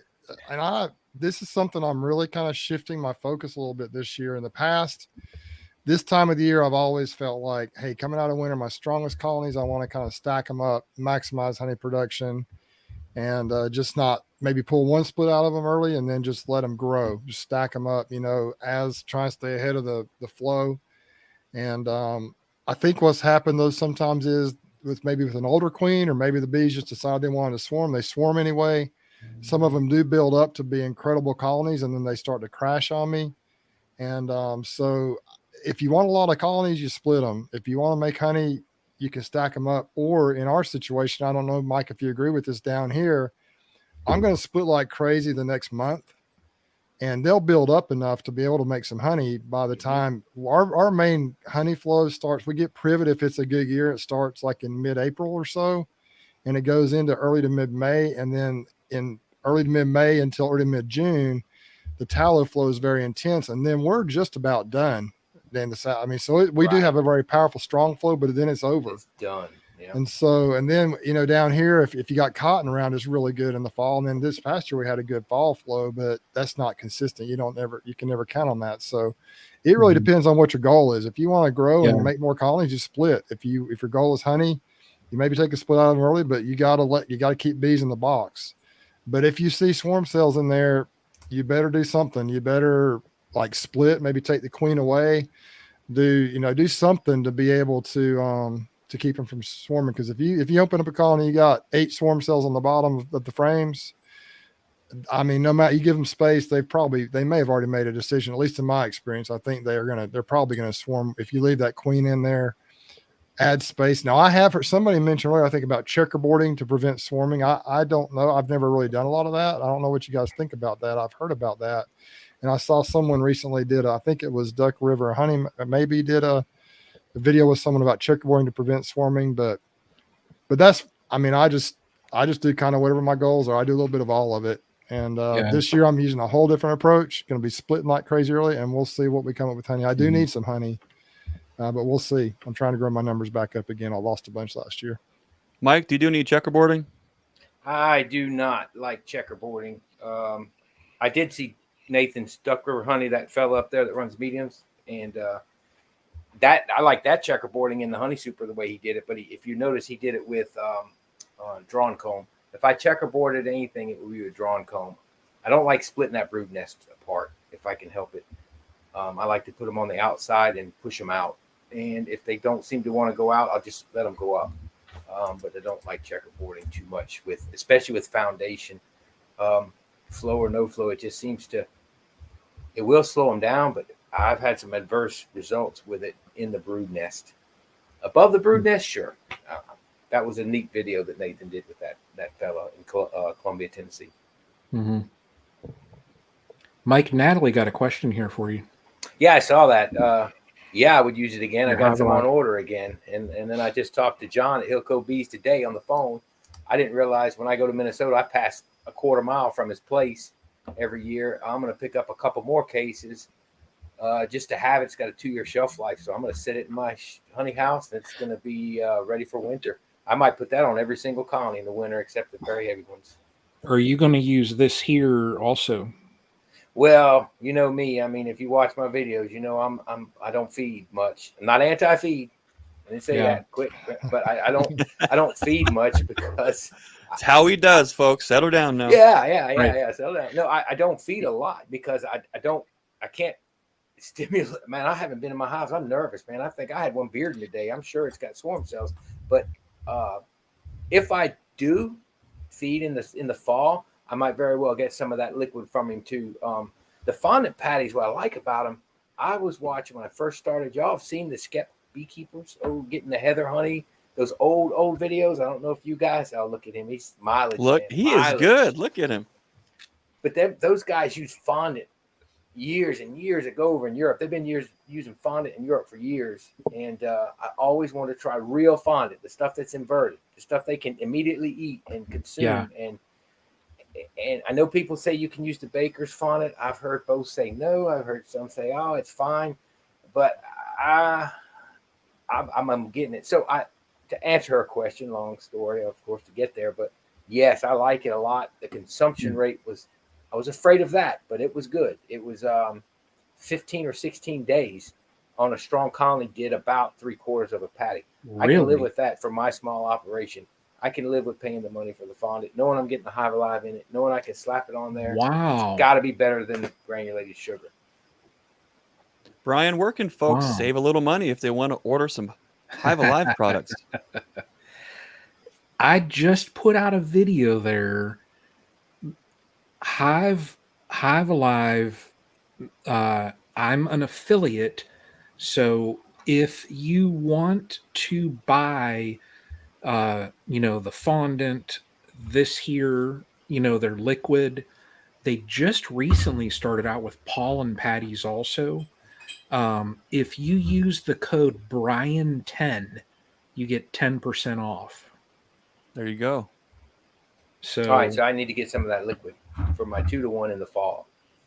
yeah, it's code Brian10, and it's a 10% off. It basically covers, because I ordered some, it covered for what I ordered, it covered the shipping. So it's almost like you order the stuff and then you get free shipping. So, but it's 10%, so, Any of you guys used the Hive Alive before? I mean, I just put some of the liquid in my Apamay that I'm trying out. If you saw my recent video, I'm trying 3 new products: the Apamay 7 frame, the Premier Foundation frames, and also the Hive Alive. And I'm going to do a quick little follow-up video if I ever get a chance to edit it and get it put together. Just a real quick little 2 or 3 minute video, I think. And I'm just going to say right here that the bees like the Premier Foundation. They seem to like the Apamay, and they seem to like the Hive Alive because they slurp that stuff down so fast. oh, wow. And it's got a unique smell to it, Brian. I don't know what the I haven't. Said it seaweed. smells. I don't know it. I'm used to these bee food, like the Beekeeper's Choice stuff from Blythewood and the Honeybee Healthy type stuff. It smells minty. It smells really like it smells Brian, what's really, that taste like? We got a question just came in. It has a weird. It must be the seaweed, but the bees just absolutely. I'm just not going sucked to it taste down. it. No, it Oh, doesn't. It smells doesn't. that good. And when you first pour it in the sugar water, it kind of, like the other stuff will just immediately dissolve. It kind of hangs out on the top a little bit, but then when you mix it up, obviously, it's a little bit of a different. What is it, like different product. spirulina and those kind of things? Or It doesn't smell bad. No, but it doesn't I'm smell not bad. gonna- It's just different. It doesn't smell Just bad. different. It's just a totally different. I'm not going to be greens like smell. Mike Berry, where he tasted the fondant and then got hey, the comments fondant was saying, good. saying that he probably isn't going to get Nozema now. That's right. That's good. I feel Hey, healthier. Brian, if you taste it, you might get some more super chats. that's it. I think Yeah, there you go. we probably should. It's flying in so quick. Steve Chubb's got a $50. I think Steve wants to see Brian just take a swig of that. Come on. Just at least a taste of No, it. I'm not going Load- to load chug that You don't in, have it. dude. to- That stuff's too expensive to chug. Hey, You don't want to. Brian, I triple dog dare you. Sure enough. Hang on 1 second. Hang on. Oh, come on. Go. Oh, look at that. Oh, I can't even believe Just a I'm little doing bit. this. Come on. He can do Mix it. it with a little spoonful of honey. Peer pressure. Look I at was gonna this say peer we're not pressure. pressuring you. What kind of friends are we? That don't look too. It's weird. It smells weird. I didn't taste it, but it smells weird. Ooh. That ain't good. Oh. If he starts acting a little funny, we'll know why the bees are so they like it so much. Maybe, Does that maybe bottle it's got say some not kind for of human drug. consumption? Yeah, that's Oh, not good. look at that face. Oh man, that's great. Oh man. Derek Scott. There was a Derek question Scott. there on a Demery split. Your fellas are gonna have to enlighten me because I never even heard that word before. You guys know what that is? A Demery split? It's complicated. I know that. It's I don't know what that is. Is there a It's the simple one- name for it? Maybe. yeah, it's got a Yeah, screen that's board. nasty. Isn't the one with the screen board and the doors all over it, or is that a I know No, a double the- screen split. I don't know no what a the one with the Demery. doors? Which is I don't know. Well, Brian, do your magic. And Come on, if you can Brian. recover. He is struggling. That was worth it. Steve Chubb, thanks for that for the super chat for $50. That just got that face right there. I've never seen that face out of all But these see live what- chats. That's What's nasty. What Steve Chubb just wrote on there, I kind of found it to be the opposite. I see mostly all northern beekeeping videos more than I see southern, because I try to tell people here at the meetings, the beginners. A man told me this when I first started. He said, "Watch out with the books, because the books talk about mid-south and north. You're in the deep south, and you will go wrong if you're not careful. So you go looking for deep south videos, and I can't find that many that really just go through yards and do management and everything. I see, Randy and Jeff do the cutouts, and JP and Shawi, but I never see management videos too much in the south. I don't know, Steve, and thank you again for the chat. I don't know whereabouts you're at in Michigan. Usually what I will tell anybody, though, when they ask me stuff online is find a local club, just because, and the reasoning as to why I say this is what I do even in my area. Greg is 2 hours south. The timing of when Greg starts doing splits and certain things in his apiary is 2 or 3 weeks sometimes different than when I will. So even in those little kind of like microclimates, it varies. There are tons of people out there. Like one person that's in here, a friend of mine, Chad, he's out South Dakota. He just had great success this year, I'll say. He kind of followed the Ian Stepler, putting his colonies in a building this year and did not lose a single colony. So as far as beekeeping in the north, I think first what I would say is kind of think on where you want to go and how many colonies you want to have, and then that'll more or less dictate, well, then what road do I need to go down? If you're going to have, if you're going to be a backyard beekeeper like me and just have a couple of colonies, you might be able to, if you want to look at a shed. I don't know. I'm not, and I'm not saying that's the way to go. But I think when you first start, you need to decide, in your first few years, how many colonies you want to have. And that more or less dictates, that road that you go down. Now, for me, what I do, this is just Northeast Ohio. Everybody sees we get the snow. We lose colonies. It happens. But I just keep on going on. So, but yeah, I mean, it's so, I don't know. And there are a lot of northern videos out there. I mean, a Canadian beekeeper in here, Ian Stepler, man, he's for a northern guy. Man, his one video that he had with that snowdrift, if you're talking winters, Crazy. If you're talking winners, he's got a winner. You know, Yeah. I think this Charles Norris, Chuck Norris here, the comment he says beekeeping is hyper local. That is absolutely true because even here even here just within a few miles, like I'm in southeastern Alabama, probably, 20 minutes from the Florida line, maybe 20 to 30 minutes from the Georgia line, right here in the very corner of the state.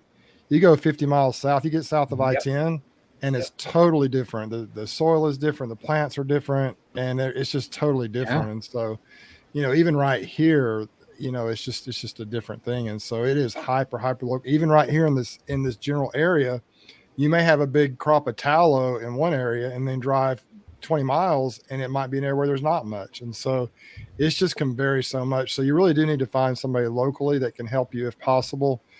And then on YouTube, try to find people that are kind of in your area. I know that like Natalie is in Missouri. I know there's some other people in Missouri. They're, obviously Brian and Greg up in Ohio, a lot of people in Ohio. And I don't see a lot. Maybe there are some from out like in the West, like maybe Arizona, Utah, Idaho, that area. You see some from California, but we do need more beekeepers all over the country, that can share what they're doing because it is different in different areas. And you do have to take it with a grain of salt because it is so different. Yeah. Mike and I are probably the most similar of anybody. And he's what, 5 hours west of me, but man, his stuff is hitting at the exact same time as mine. It's really crazy. Yeah.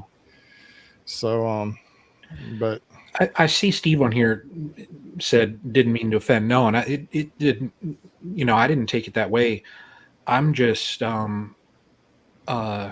it's like when I started out, I think, and the best advice that I tell people is, find that local group, but then also kind of decide where you want to go. Just because if I was, look at this, I'm pointing the wrong way. That's how off I am tonight. If I was going to go down the road like Greg over here and I'm going to have, 100 and whatever colonies, that kind of dictates how you care for your bees some. Now, me, like right now, I've just got 3, but I'm going to do some splits. So I've got the time where I can walk out in the yard and I can just kind of sit there and stare at them a little bit, and watch them fly. And when I popped the lid the other day, there was just that, or even when I was sitting in between those two hives and just listening to the buzzing, that's what I like to take in. That's why I like being that backyard beekeeper, Mike, did you see a difference in your, I don't know, the relationship that you had with your bees when you grew from a certain scale to a certain scale, or have you maintained that relationship as you've grown? Yeah, I did see it. I seen it change when I got up to about 40 or 50 hives and was spreading them all over the place.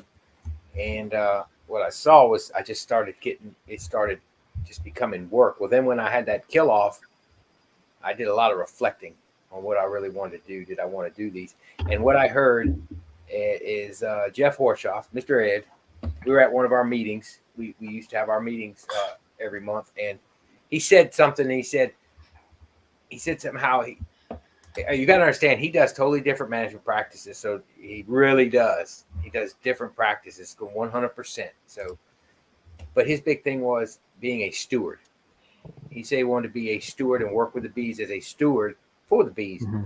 And so then I went back to where I was. And now, yes, I saw it change and it turned into more work. And it wasn't that just go out there and be fascinated with them anymore.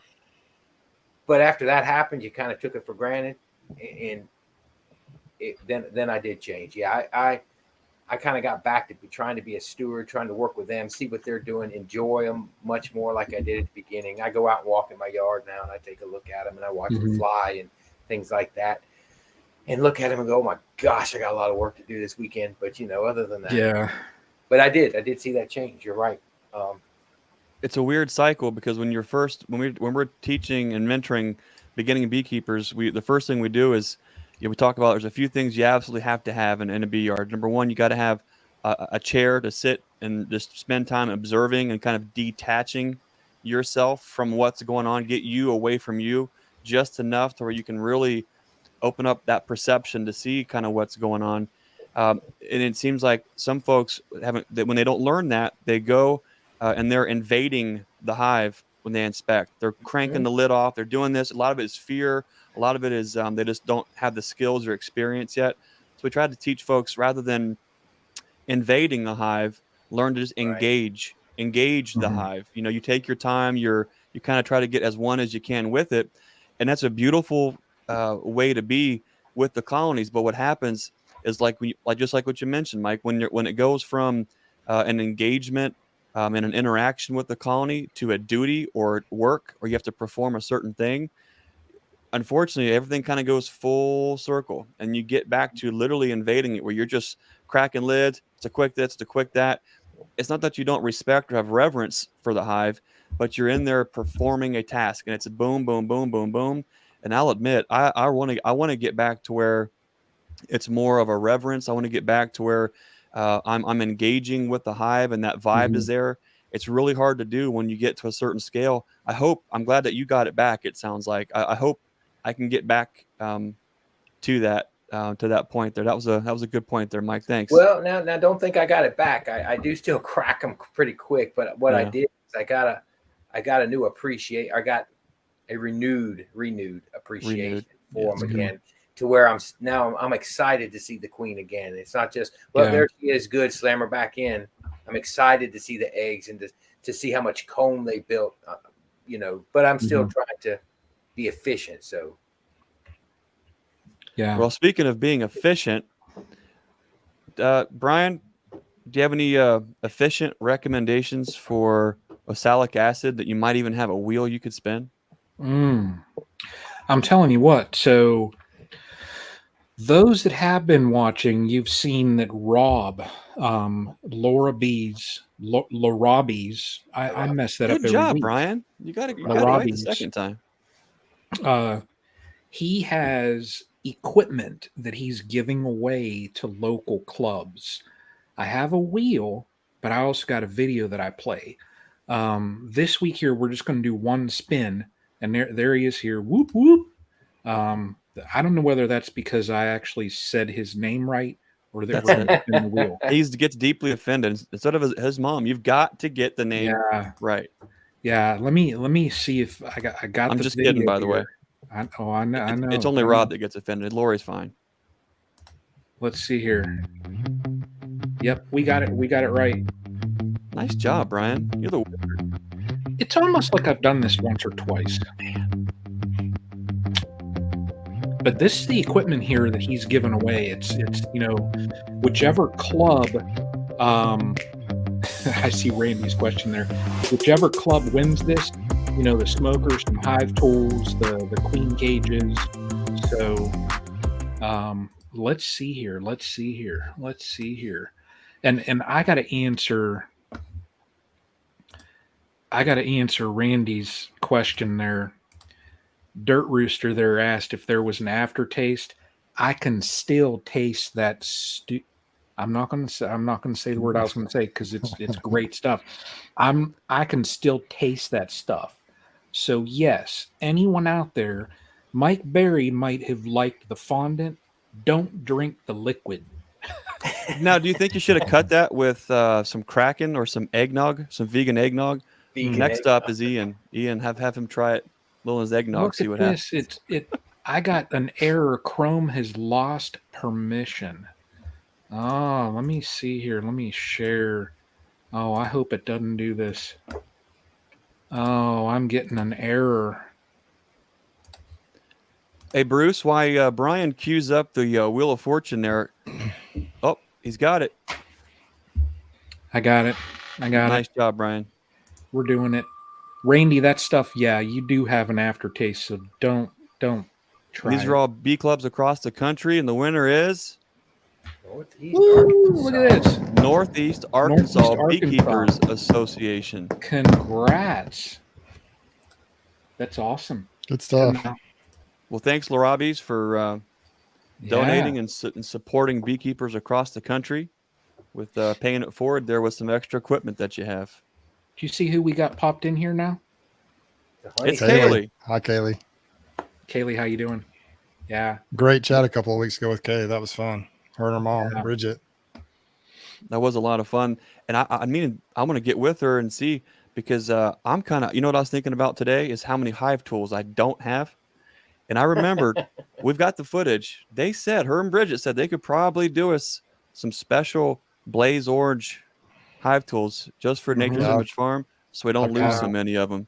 So I'm gonna have Yeah. to get with her on that one. I think though, up to this date, I think I might have like the only kind of custom one. Oh, that's well. You're Yeah. special. You're the Wheel of have You a Fortune. got hive that a long Special. time ago. I remember that when you got it. about 2 years ago. I have a hive tool from her that says Castle Hives right on it. Wow, So I almost feel special. Brian, you are special in I've more been than told one way. that before. Yeah, I've been told that a couple times in my life. So Bruce, you Yeah. had a question there from Time is Honey about what you're planning on doing with your bees when they come back from the almonds. Do you have to treat them or do a certain thing? Well, last year we definitely had some mite issues when they came back. They had mites in them, period. So I treated immediately with oxalic acid. Now loaded up with brood. I mean, they come back, they're booming. And so I haven't decided exactly what I'm going to do yet. I may, if my plan is to split them this year. Last year I didn't split them. I stacked them up and they swarmed like crazy. They did make some honey, but they swarmed out. They went crazy. And so this year I'm going to break them down and split them. Like I may split them all. All the strong ones are going to get split. So when you do that, if you put a cell in them, or whatever, there's going to be a little brood break. So that would be good to do the oxalic acid. I may use Apivar or there's some other things. There's all kinds of stuff you can use. And but yeah, I will be addressing the mite situation. So that's the plan. I'm determined to do what Cayman says. I'm determined to, have great queens. And in my opinion, that also means young queens if possible. Keep the mites and the beetles. He says mites. I'm also going to have beetles. I'm going to say pests. Keep the pests under control, and proper nutrition. I think that's important. I'm a convert to that mode of thinking now. That's what I'm planning on doing. But I think everybody has to figure out their own mite treatment protocol. I don't think that everyone has one thing that works always best for them. I mean, you just have to decide you have to decide what works best for you. And I'm trying to pattern my stuff after what the commercial guys are doing, because I feel like if they have to put food on their table doing it, they're going to make sure they keep their bees alive to the best of their ability. And so I kind of have some mentors that are helping me through some of this process. And so some of the things are a little close to the vest. I can't talk about everything that they're doing, but I'm trying to I do need to address the mites. So I will be doing something to try and keep them down. I may do some alcohol washes or some Dawn detergent washes to see. I haven't done a lot of that in the past. I lost my checker. I couldn't even find it. And so I ordered another one. It should be in the mail now. And so I'm going to start doing some mite checks here pretty soon and just see what the mite levels are in my bees. I think they're pretty clean, but we'll see. Kaylee has a question there. Hey, did you guys see where they put trackers on commercial hives? Isn't that pitiful? I mean, I can't even imagine, the outfits out there that if they're relying even 50% of their annual income on pollination, can you imagine what those guys and their families are dealing with? I mean, it's absolutely heartbreaking that it's getting that bad, moving bees around, that you have to try to put trackers and locations. And I mean, it scares a lot of us, I think, that are getting to that scale where we're thinking about pollinating, where there's so many things that could happen. But Bruce, what are your thoughts on hive theft, and is there much insurance or anything that you can really do about it? I'm not sure. Jose would probably be a better one to ask that. I don't think that any of I know mine don't have any trackers on them. I think ours are going to some pretty remote areas that are hopefully pretty well guarded. I don't think there's a lot of, who knows, it could happen, I guess. But I know it's a big issue in certain parts of California and the country where you got commercial people. I guess someone just pulls a trailer in there with a loader and just loads them up and leaves them. And so it is a shame that has to happen, but I think it's happened for years. But it may be worse now. I think there's a lot of competition out there, and bees are very valuable. And so I think there is an issue with that. I did want to add a little, what was I going to say? Something about the mite control. I think I may also this year incorporate some Apigard into my operation a little bit this year. That's one thing, that a legal product that I may try to, I know some of the commercial guys are implementing that a little bit down in Florida. So I may try that a little bit, just try to figure out how to do it right. So Right is the tricky thing on that. We used Apigard this year, And in one of our recent videos, you might have seen, I think what it was dead bees and winter feed. Mhm. That we had a couple colonies, and Mike, thanks for commenting on that. You seen that there was a couple of these colonies that we ran out of time, and so the treatment shim was left on, and the Apogard card was left on there with some crystallized thymol. The ones that have that on it are the ones that are looking the best. So what that tells me is that mites were spiking, and if it were not for that release of that thymol crystal, even though it's not the same thing as them running through the gel and carrying it through, I think it did help. But here's what I did learn, and I learned this the hard way, is you have to be very, very careful if you're using thymol or Apogard and nukes. There is dosage for it on the label, but you've got to be really careful. Our boxes are ventilated the whole 9 yards, and we still had some tremendous loss using Apogard on small colonies. It was far better to take 3 or 5 frames in a 10-frame box than it was to even do singles or doubles and treat those. For whatever reason, that vertical stack, however that happened, and the 5-framers are ventilated. Backs have holes in hardware cloth, fronts have dials. So there's a lot of airflow, but apparently not as much airflow as a 10-frame single with a 3 to 6 inch entrance. So it worked great. It saved a lot of colonies, and where it actually worked out great is working in tandem with oxalic acid. Using that Larabi's vaporizer helped to knock down, even if it was only 30% ferritic, knock that down, and then 3 days come back in and keep knocking down the ferritics. Mites, while we had the Apogard in the hive for that longer, slow release, that 1-2 punch seemed to help us in a position where, had it not been for the two working together, I don't think we would have had so many colonies coming through the winter. So integrated pest management's always changing. One thing that I thought was interesting, and I did a live with Ian and Sebastian from Beekeeping Gardening back a couple of weeks ago. Sebastian actually hosted that, and it was really pretty darn good. It was just hearing Ian talk is phenomenal. But he talked about how his mite treatment. I think it was during that video, he talked about he uses his hives go totally broodless in the wintertime, or I guess in the late fall. Ours don't ever do that here, Mike. I mean, there's always brood in some of these colonies, but he hits them hard when they're broodless with oxalic acid. He hits them really hard with that, and I think he uses a regimen of Apivar. Active ingredient Apivar is Amitraz, and he also uses that. And he felt like when he started using the oxalic acid, it almost caused the bees to be more robust. It was almost like it helped the bees, helped them be more healthy. Whether or not it was just for the treatment of the mites, he just felt like his bees came out of winter much stronger and in better shape when he used that oxalic acid. So I think maybe, I'm not trying to put words in his mouth, and maybe his theory is that there are more benefits to that than just the mite control, the oxalic acid. So I don't know if that's true. He would have to justify that, but I think that's what he was trying to say. I saw that with oxalic acid before. I've seen it 1 year where it really did. I watched the bees just kind of flying a little bit, and it was into the season. It was hot. You know how it is down here, Bruce. It just gets so hot. They don't just not fly in the winter. They don't fly in the summer sometimes when it's just brutally hot. They just beard.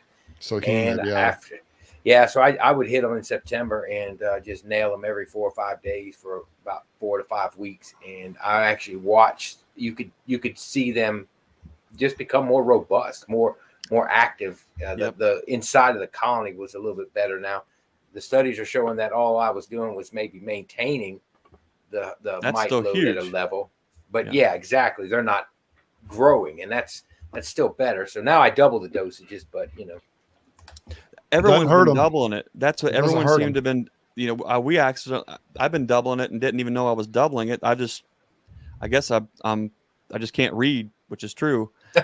I was just filling up my caps, just whatever my caps would hold. I'm filling up and I'm going through, and there's just a certain vigor that they seem to have within that week of doing it. And so I think there's so many things that we're constantly learning, and I'm kind of, I don't know, what do you guys think about this? It seems like you've got the science and the papers and the studies from all the universities that are saying these certain things, right? Meanwhile, we've been seeing a lot of these things in the field for 3 years or so prior to when the information comes out. When the information comes out, the whole beekeeping industry can't expect us just to say, oh, well, now there's a piece of paper that comes out that says, here's the rules to follow, that all of a sudden now we're going to suddenly follow these rules. No. Right. A lot of folks who, if beekeeping is a business, you're in tune with the operation. You're in tune with what you're seeing. You're not waiting for research to come back to make those decisions. However, we need the research. It helps sometimes confirm what we're seeing, clue us into things that we don't really recognize or understand. But I think I'm going to hang my hat on something here, and I could be dead wrong, and I'm wrong a lot. You can ask my wife. But this 2% threshold with 90% rubbing alcohol, I think is total hogwash. And the reason why I say that is when we accidentally did an A-B comparison with 90% rubbing alcohol and Dawn Ultra dish soap, we went from like 2.5% all the way up and tripled with Dawn Ultra dish soap. Now, here's where I think this makes a big difference. Had I just followed the 2% rubbing alcohol threshold in late fall, I guarantee you 100% without a shadow of a doubt, I would have lost 80% of my colonies this year. Wow. But because and this is full circle. This is why being a content creator and having viewers and folks that make comments makes a difference. Because somebody asked us to take a video on how we do an alcohol wash. Otherwise, I had just did it 2 weeks ago. I had already had Apigard on everything, and the colonies were actually climbing. We started treating at 1.5% with Apigard, and 2 weeks later we took the video, and that we went from 1.5 to 2.5 with Apigard on the colonies. We had a real problem. Now we had to decide, well, what do we do? Well, luckily I had just ordered a Larabi's vaporizer. I used that in tandem with another round of that Apigard, and I think that's what actually saved most of these hives. I guess what I'm getting at is sometimes you have to make that executive decision in the field to do what you think is best for your bees in that moment. Yeah. And a lot of times that's not waiting on a research paper to come through to give you all the how-tos, right, Mike? Sometimes that's you have to just do what you do, because ultimately you are the steward of the land. This is animal husbandry. You're responsible for what you're seeing with those bees. Had we not done that, we would look at loss that we might not been able to bounce back from, and financially we would have been ruined and done. So it's a big deal to try to stay in tune, try to make those observations, look at what you're seeing, try to get feedback when you can. But I don't think this 2% number with 90% rubbing alcohol, for us, I don't think that's legit. I think a 0.5% is probably closer to the threshold where we need to start thinking about getting ahead of those mites. A lot of this can depend on what time of the year it is and such too. But I just want to throw it out there, because if you're relying on just what you think you understand or what you're hearing from a piece of paper, you could be absolutely setting yourself up for loss, including, like we just mentioned, the rate, how much OA we're actually using. If we were going back to the approved legal dosage of 1 gram, how many of your bees would be dead? I know for me, if that's what I was using, all of them. I think I've lost a lot because of that myself. I have. Ian asked you a question there, Greg, about how do the bubbles not interfere? And I know Randy Oliver did a nice write-up on the different types of solutions he tried with dishwashing soap, alcohol, all percentages. He also did the windshield wiper, and he did one other I can't remember, but he found something very similar to you with that Dawn. What do you got to say about what he said? How do you keep That's where I found information at, and I use 1.5 tablespoons per gallon of water. And so what I do is I take a gallon water jug out with me, and I mix the dish soap in it, and I shake that up. Okay, I let that settle, and then I pour that into my what are the Vita Farms, the yellow cap, the wash basin easy check. Okay. Now Ian's right, that does foam up, but I don't know. There's still enough movement when you shake that even at 1.5 tablespoons per gallon, we went from 2.5% to 7.5%, or almost 8%. And there was foaming in there, and that does definitely prevent that from swirling. But I think there's a different killing action between rubbing alcohol versus Dawn. I think the Dawn suffocates them, and they pop off, and then they settle. Whereas you need the vigorous rotating motion with rubbing alcohol to get them to dislodge and come off. And I think that's where the big trouble is. So there's a lot more. We're definitely going to double down this spring and really do a lot more studies with this on a much broader range. But had I not, this is the hippie side of me. If I would have not went with my gut feeling and read the bees and read the situation and took the action like I did, we're talking about serious loss where I don't know that we would have been in operation this year. So just something to that consider. is how to right there. No, man. It's how to / how I do. Now you know how I feel when you said no. See, that's Get me fired up. Yeah, I'm just if anyone's listening, you hear me say stuff, I am spitballing. You have that's one thing to learn about Mike, and that's why I love Mike's channel. You know, when I first found you, Mike, and your channel, right off the cut, this is not a how-to. This is a how I do. What that does immediately, not that Mike is looking to get taken off the hook, but it gets him off the hook. And it gets the viewer off the hook because all of a sudden we have an understanding. We understand that Mike is doing Mike. He's doing Barry's best where he's located. And we automatically know, okay, well, let's check out how this guy does it and his context and his scale. And that is so huge because how many other videos can you watch? And you don't know, does this guy have 2 hives? Does he have 2,000 hives? Where is he located? What time of the, there's so many things that you cannot learn and understand from a video. But if you understand Mike and Mike says, this is how I do, all of a sudden you're like, cool.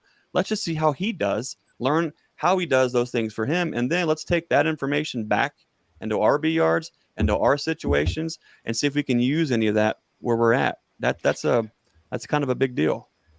That's one thing I would add too, is don't be afraid to try stuff. I mean, if you know, obviously you want to see what's going on in your area, but I've learned so much from people like all you guys. I mean, you know, Ian is in a totally different situation, but I've learned things from him. And, you know, there are some things, bees are bees wherever they are. They have brood, they have eggs, they have larvae, they have queens, drones, but the management is different in each area. And so it's critical, I think, not to become closed-minded, not to think you know it all or that one person knows it all.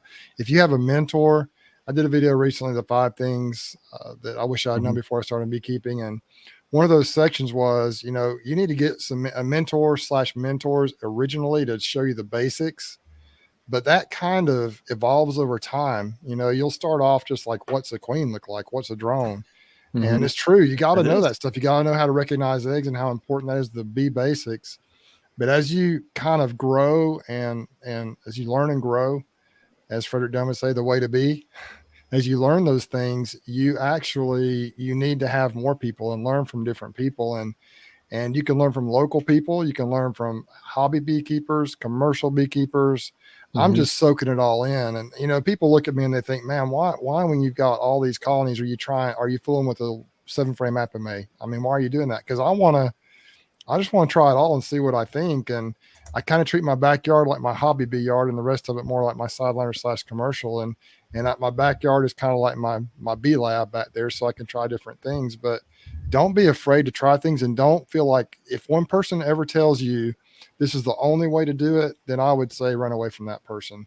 Now, a little caveat to that is that if they have 2,000 hives and feed their family, they probably have some information that can help you. But I am not at all. Obviously try to learn from everyone. It's very important to gain that knowledge. And that's one reason this community is so important, I think, is because, you know, we can learn from each other.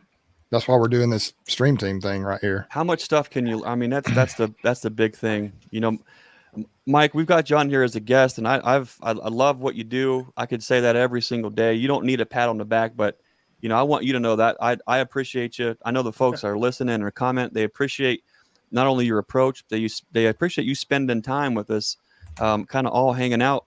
What are you up to? Is there anything new or exciting that you're excited about to try or to do this coming year that might be a little different from what you've done in the past? Oh yeah, I mean, every year I try to come up with a game plan of the next year. And last year, you know, I'm limited on space. I don't have a lot of space. I have different yards and different people that want bees, but I don't have a lot of acreage. So I'm going to go back to doing a few vertical splits this year with double screen dividers that I first started doing walkaways with. And again, you'll see my double screen dividers in my videos. I have some in the old ones. They're totally different than what you're seeing, you know, what we've all been seeing. But I'm going to do that. I'm going to try and change up how I'm raising the queens. Last year, I finally started going with cells into the colonies and practiced a little bit of grafting last year. So planning on grafting this weekend, matter of fact, and trying to get some cells built and plan for splits. And again, my splits are going to be a little different this year. We're always trying to refine, and what Bruce said was a good point. How we're trying different things, and I'm only 10 years into this, so I'm still trying different things. My goal is always to try and be efficient because, well, 23 years in the military and trying to get jets off the point end of an aircraft carrier, all you're ever doing is trying to be efficient. And that's my goal, is always to be efficient so I can maintain a job and do this and not kill myself because I'm not getting younger. So always looking to do something a little more efficient. So this year we're going to do splits a little bit different. My operation is mainly just a little retail market guy. I don't do wholesale honey. I get my little 100, 150 gallons. I'm happy. That gets me through the year. But that's the plan, man. Just try and keep refining. And so this year I'll be refining my splits and my queen rearing. And if the queens don't work out, I got a guy up the road, commercial beekeeper, 1,000 or so hives. He raises queens. He'll sell me, cells for $5 a piece, and he's got some great queens. Mm-hmm. But Awesome. Looking forward to it. Hadn't been in my hives. That's what's scary, seeing all these. I do this every year. I watch everybody else start watching their hives explode, and here I am. I hadn't been in them yet, so this weekend's going to be a good surprise. I saw them bearding today, so who knows? Nice. Now, so we should expect, the content is just going to keep flowing from Mike Berry. Well, it's hard to stop it because it's so hot down here. I mean, the air is on. It was 83, 84 today. What do you mean? This content, we need this Mike Berry content. We need those videos. We got to have our Mike Berry fix. Yeah. Well, I'll try and give it to you. I don't know what to tell you. Mike, Mike's a humble dude, and I think everybody picks up on that. But I think that's what makes what you do special, because there are so many mentors out there, content creators, where it is my way, it's the highway. This is the only way to do something. If you don't do this, you're a joke. If you don't do this, you're a this. We're all tired of that. There's no room for that. There's no need for that. And so I really appreciate all you guys, what you do, because you're not coming from a point of arrogance. You're not coming from it from a point of pride. It's, here's me. I want to share this because maybe this helps you. And I think that's huge. So, Mike, I want to thank you again for doing what you do. And at some point, I'm going to have to come down and check out some of that Berry's Best honey. What's your favorite? What's your favorite varietal that you've got going on, Mike? We basically have two, and Bruce can tell you this. We have Privet, and it is floral, and it is not my favorite, and it's very light colored. And then we have a tallow. That's mixed with some wild elderberry and, of course, clover here and there. But it's mostly trees around here, the Privet and the tallow. The tallow is actually not to knock somebody I admire very, very much. I've been through his place quite a few times and all, but not to knock Bob, but, Bob Benny. But I put my tallow against his sourwood any day, because I'm going to tell you that. Ooh. Hey, look, I was 2 points out of third place at that Hive Alive. The Hive Life conference, and not in the black jar. I'm talking about the other one. That tallow is some good stuff. Mike, what's it with sourwood? I know it's unique. It's got its own name. Is there like a, how do I explain it? Is there almost like a banana numbness thing going on with sourwood that you get, or is it just me? There's something right at the very end where it's like, it's not quite like a peppery numbness thing, but there's sort of like a weird, unique thing at the end of it that I've never tasted before. It does. It has something. The last batch I got with Bob. He was speaking to me in the store and telling me about how the batch was so different that particular year, and it did have some kind of unique taste, but I can't place it. I don't know that it was a numbness for me, but it was something. Okay.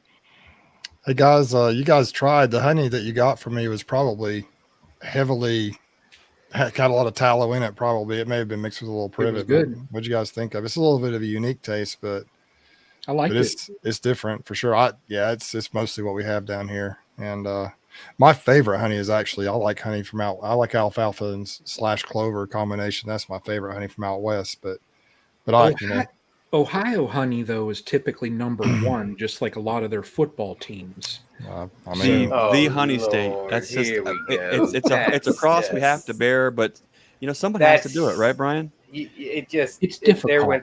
There went the whole chat right there. Oh, look, the viewers are dropping off so like flies. well. Boop, Look, boop. Yeah, look at that. Boop. You sent me a viewer. I mean, look at that. We just crashed the whole thing. Yep. I'm looking forward to trying yours, Bruce. Actually, I've got it saved. We got an upcoming video coming up. We're going to be tasting. We've got some folks sending some honey in, so I wanted to save Bruce's for right there and just do all of them kind of all at once and get to check it out. I love it when folks do that. I did have one more quick question for Mike. Hey, Mike, do you have cotton down there like we do over here? No, it's mostly north of us. We have very few row crops around here. All the cotton is north up toward Natchez, Vidalia, Louisiana, all up there. And because that's a honeydew down there. That's a honeydew. If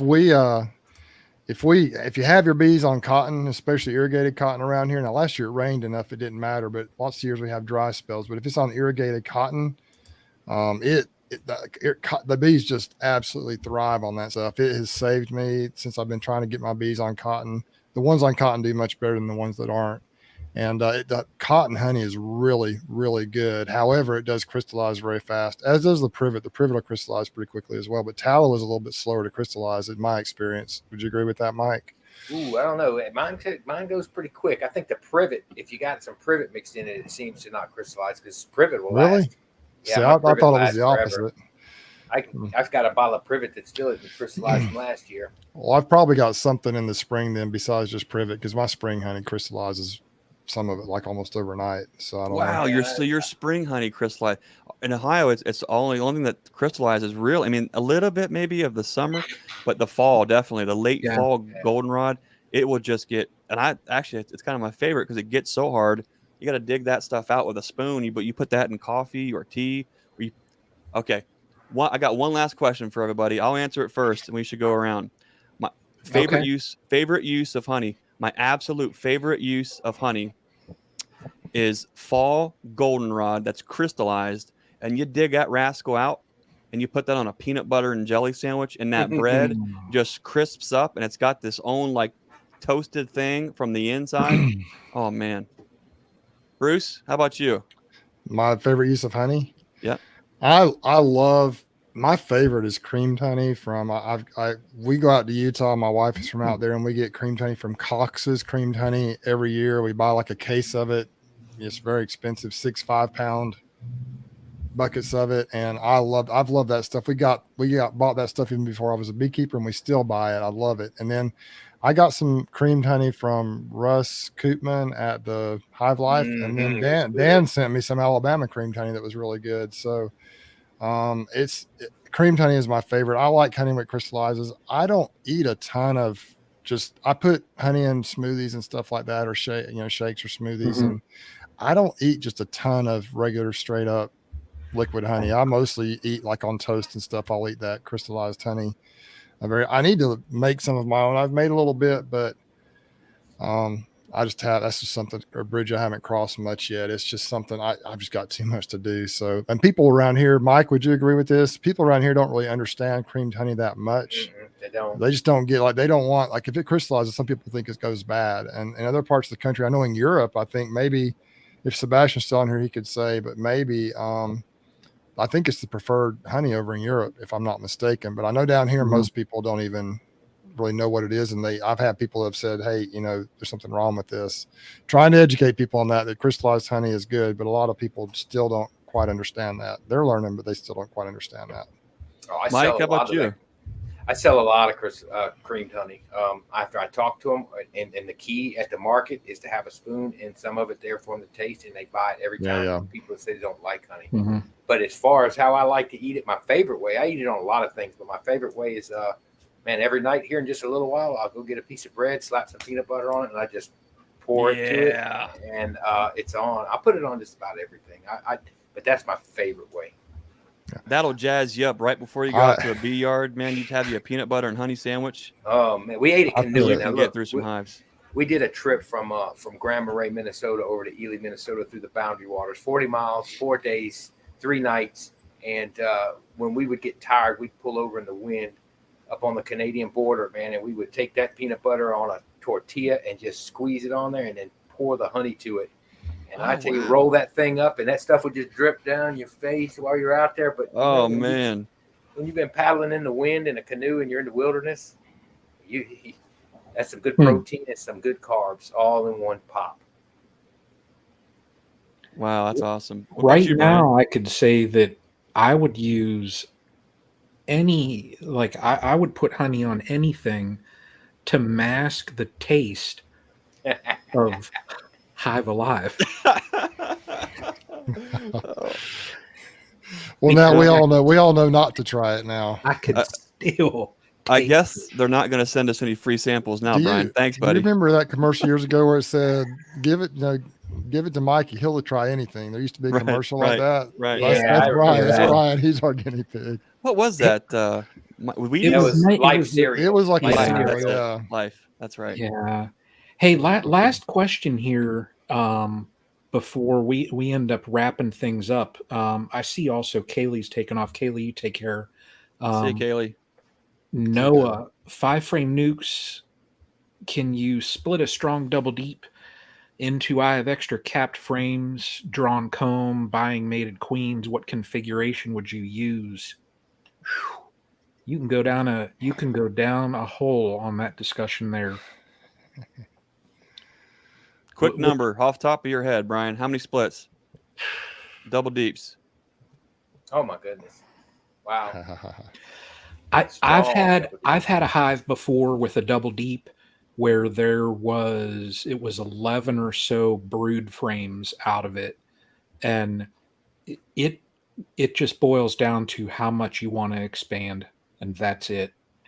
If like for me, I have a set goal number of hives that I want to keep, and that's it.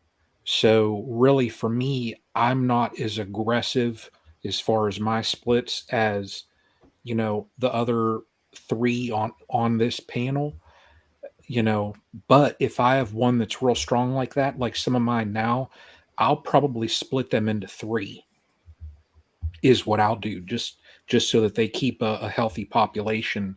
But yeah, that's Mike, how about split you? Comfortable split that you want to do. If it's comfortable and you just want to slap some, first number comes to mind is 3. If you're just wanting to really build them up down here in our region where we have 2 months to really do that. If I wanted to grow, man, you could take that thing 5 ways easy. If it's strong, like he's saying, and you're full of brood in both boxes, it just depends what you want to do. He's saying he's got cells, he's got the frames and everything. Shoot, you could do 5, and if you slap the feed to them with some foundation and 2 frames of brood in each one, man, that thing could explode on you. Yeah, What with you, the Bruce? Hive What do you Alive. I think like I've got some right now, even those ones I did the walkaways we talked about earlier. I could have, if I'd have had enough boxes, I could have taken them 4 ways probably, and they were all double deeps that were packed. Depends on how many frames you have. Now, if you were talking about packed 5-frame, a double deep 5-frame nuke, that's different. If we're talking about double deep 10 frames, you can easily get, and a packed out with 8 to 10 frames of brood in there, you can get. I mean, my word, you can get 4 splits, I would say, comfortably out of a double deep 10 frame. A double deep 5 frame, you could get 2 to 3, I would say. And I do stack my nukes up sometimes, just 5-frame nukes. I stack them straight up, and then those are super easy splits. You just break the boxes off, make sure there's brood, and then you can drop a queen cell or just do whatever. Mated queen cell, or just let them do walkaways. If you want to do a mated queen, you need to find that actual queen that's in the colony. You don't want to put a $35 mated queen in there with an Right. existing queen. But yeah, those. So that depends on if it's packed double deep 5 frames or 10 frames. Packed double deep, packed 10 frame, you can split 3 to 4 ways easy, I would think. I think a lot depends on what time of the year it is, Right. and what resources you. There's a couple things. You got to have a thinking chair in a bee yard. You got to have some resource hives in a bee yard, and you got to have at least 1 hive that you're crowding out and making cells. If you do those 3 things, you have a mental backup plan your bees have a resource backup plan, and you always have a queen backup plan because you've always got a queen cell ready to go. I've literally seen guys make conservative splits where that's what when we're down traveling with Chris Warner doing those splits. I mean, we're taking those double deeps. We're taking those down to you have a one frame of brood, one frame of honey, and then a fresh sheet. So you're talking 2 frames. There's conservatively 10 splits off that double deep. Right. We've gotten, and we're really risky. We'll take those 20 frames and make 20 splits with queens, because we're going to put some a fresh sheet of foundation right there with it. We're going to drop a queen cell, but they're going to have feed on them right on top of there. So it depends on what you're trying to do, and more importantly, what resources you have, either with feed or bees or queens to do it with. There's no limit. I think maybe if you're like a beginning beekeeper, make sure you give your bees plenty of resources though. If you've got like one double deep 10 frame colony or even 8 frame colony, make sure that you don't split it down too far. If you're trying to just grow like crazy, once you get some experience, then you can do what we're talking about here, what Greg's talking about. And what I do too, sometimes I'll have like a 2 frame split or whatever, but try to make sure if you want them to be strong and explode, you could even just take that thing, a 10 frame double deep, split it 4 ways, put it in 4 or 5 frame nukes, leave all the bees evenly matched with equal, and then drop the cell or the queen in there, and it'll grow quickly, but then quickly they'll be ready for a 10 frame box once that queen gets mated or the mated queen starts laying. So but don't try to make tons of splits unless you feel comfortable. You kind of feel like you know what you're doing, because you can get in trouble if you're not, and you don't want to lose bees if you're kind of a beginning beekeeper. I would suggest it's risky. Splits you have to assume a certain amount of risk that your goals can support. You definitely do not want to go in there and make 20 splits if this is your first year.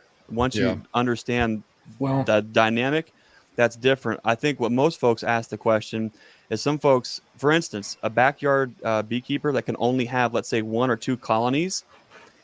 Let's say that they have an HOA regulation. They can only keep 1 or 2 colonies. Most of the time, they're trying to figure out, what do we do with all these bees to prevent them from swarming? And I think what you guys had mentioned, what Bruce mentioned there, if it's in double deeps, you could simply just take those doubles and go into 2 colonies and get them queen right, add boxes, give them room to grow. And those 2 will probably cruise through the rest of the year, and you'll be right where you need to go. The answer is, and it's the answer that I hate to give anybody, it depends. That's right. Yeah. Well, I tell you, we are 2 hours, gentlemen. Mike, any last things you want to say? No.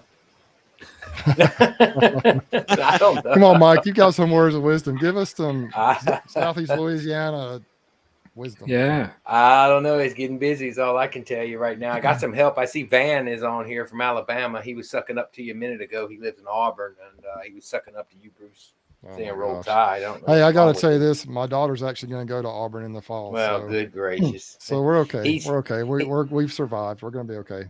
Well, so as it gets busy, he's going to come down here and help me when he comes down to work down here. But yeah, it's getting ready to get busy, man. All I can say is I'm going to keep on creating the videos as best I can. It is a lot of work to try and do it when you're real busy, but gonna do my best to just keep on going. And man, it's time to start evaluating.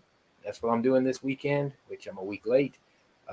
Might be splitting some hives if I see any swarm cells, which I agree with Greg. I'm seeing people that do, Jeff Horshoff, Mr. Ed's doing what you were talking about with the swarm cells. He started that last year, so we might be doing that too this weekend. We'll see. Nice. Cool. Assessments are coming. It's time to see who's going to need to be built up. Any small ones that are going to need to be fed. Anybody's going to need to be split. So it's going to get busy, guys. It's hot. It's already hot. Yeah. Today was in the low 80s here. So it was already getting miserable. And I work outside at work all day. So when I get home, the last thing I really want to do is go jump out in the bee yard because I'm old and tired. But that's all right. Man, I'm in that hospital. I can't wait to get outside. I'm so.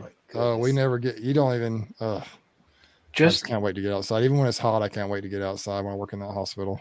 I tell you guys, I will say this: as I wrapping this up for y'all, what y'all want me to say with anything I've got to say is that I'm really honored to be on here. Like this is a big deal for me. You know, I wanted to do lives. I talked to Bruce. As a matter of fact, I talked to you about 8 months ago. I was talking about doing lives, Bruce, and you were like, yeah, you ought to do it. And I just didn't want to really pull the trigger and didn't know who's going to come on. But watching the numbers and everybody that's on this live and what we're in front of, I know you get it's an honor that you guys asked me. It's an honor to be here, and I really, really enjoyed even the 2 minutes of fame I got on the other one. It was a good time, and man, I look forward to watching you guys each week. Sometimes I can't catch them all, but I usually at least get in halfway through. And so now here I am on it, and it's just, man, it's humbling. Appreciate it, Mike. Yeah, we're honored to have you on here. So we finally learned how to have a stream. Well, yeah. How we do a stream. We do a stream. That's Yeah, right. I may have talked to you, Mike, about this. I did a couple of lives back in the spring and had no idea what I was doing. They didn't even upload to YouTube right afterwards. They never acted like they were completely. So but I heard Brian, this guy Brian, I heard he was a guru at it because he was doing lives all the time. I heard it from way back, like a couple of years ago. Brian Carlton. Brian Carlton's like, you should check out Castle Hives. And I was like, oh, whatever. I wasn't sure I wanted to even really do them. But then I watched a couple of them and I said, hey, you know what? I just want to figure this out. So I contacted him. Show enough. And Brian was like, yeah, let's do it. And so then he invited me and invited a bunch of people, and Greg came on there. That's when I met Greg. And, you know, we've just hit it off, and it's just been so much fun. And so I think other people are doing it, but I think we have a unique chemistry on here, and it's just fun. We just kind of, and then having great guests like you, Mike, and the people we've had, it's just been a tremendous opportunity for us. And it's hopefully, if our goal here is to help just kind of that Hive Life movement, kind of what Cayman and others of Ian and Cayman and Bob and Laurel and these people have kind of got going. We're trying to kind of keep that thing going. And I think a lot of people in the beekeeper community are just tired of I'm going to hold it close to the vest, not share what I'm doing. Right. You know, some people have things, I think most people have things that they do that you know, that are unique to them, but mostly I think we just want to share what's successful with people. That's what we're trying to do. Yeah. That's why we're all getting together and doing this. You know, we all not only understand, but we appreciate that sense of community. We all know what it was like to be in a dark place, to be in a place where you felt like quitting, where you felt like losing, you felt like you were alone, and someone was a lighthouse to you. And that meant all the world, and that made the difference. And I know you guys appreciate that. And it truly is an honor to have folks like Mike on here who understand that intimately and is doing what he can to be a lighthouse to somebody else, to lift somebody else up, give them that encouragement. And I think that's what this whole thing is about, is building that sense of community, working together, and just trying to move forward and be the best we can all together. So, Mike, I really appreciate you taking the time out to come visit with us, and then the folks here listening. And Brian, Bruce, you guys too, I really do appreciate you guys. I can't thank you enough for the friendship. And next week on my channel on Bruce's Bees, and this is one thing that's cool too, is we're rotating it around, and so we all have our own little approach. I hope you guys are enjoying the different, kind of rotating it around. But next week we have a special treat. We have two of the funnest, craziest, probably most well-known beekeepers coming on here. We have 628 Dirt Rooster and Yappy Bee Man. So we'll be posting this on the Facebook group, and it'll be popping up on my channel here on the community here, and either tonight or tomorrow. But it's going to be a lot of fun, and we hope everyone will come in and join us. And it's just going to be a blast. It always is. And we just appreciate everyone for checking us out. Yeah. And hey, if any of you aren't familiar with our different channels, go check them out. And if you like what you see, hit the like button, subscribe, and we also have recommended, and there's a lot of people that came on last week on Greg's channel. If you want to watch that video and see some of those people, just try to, and it's important too, I would say with YouTube that, subscriptions are nice, but watch some of the content and see. I don't, honestly, on my channel, if you don't want to watch the videos, then I'm okay with you not subscribing, because I just, I want to create stuff that people want to watch. And so, but check out the content, watch some of the videos, see what you think. And then if you like it, pop that subscribe button for all these guys. It really helps. And if nothing else, the like button, that helps push it out to more people. I think that's almost more important sometimes, or as important as a subscription. So Anyway, I'm going to be quiet. I know we're getting to the end of Well- this thing, but we appreciate you, Mike, and thanks for coming Yep. on so much. And this has been so much fun. And all the people Pleasure. out there, that have been watching and commenting, and even those who didn't comment, we just appreciate everyone who's come into Yeah. this chat. It's been a lot Everybody. of fun. I'm going to roll the video. Roll it, Brian.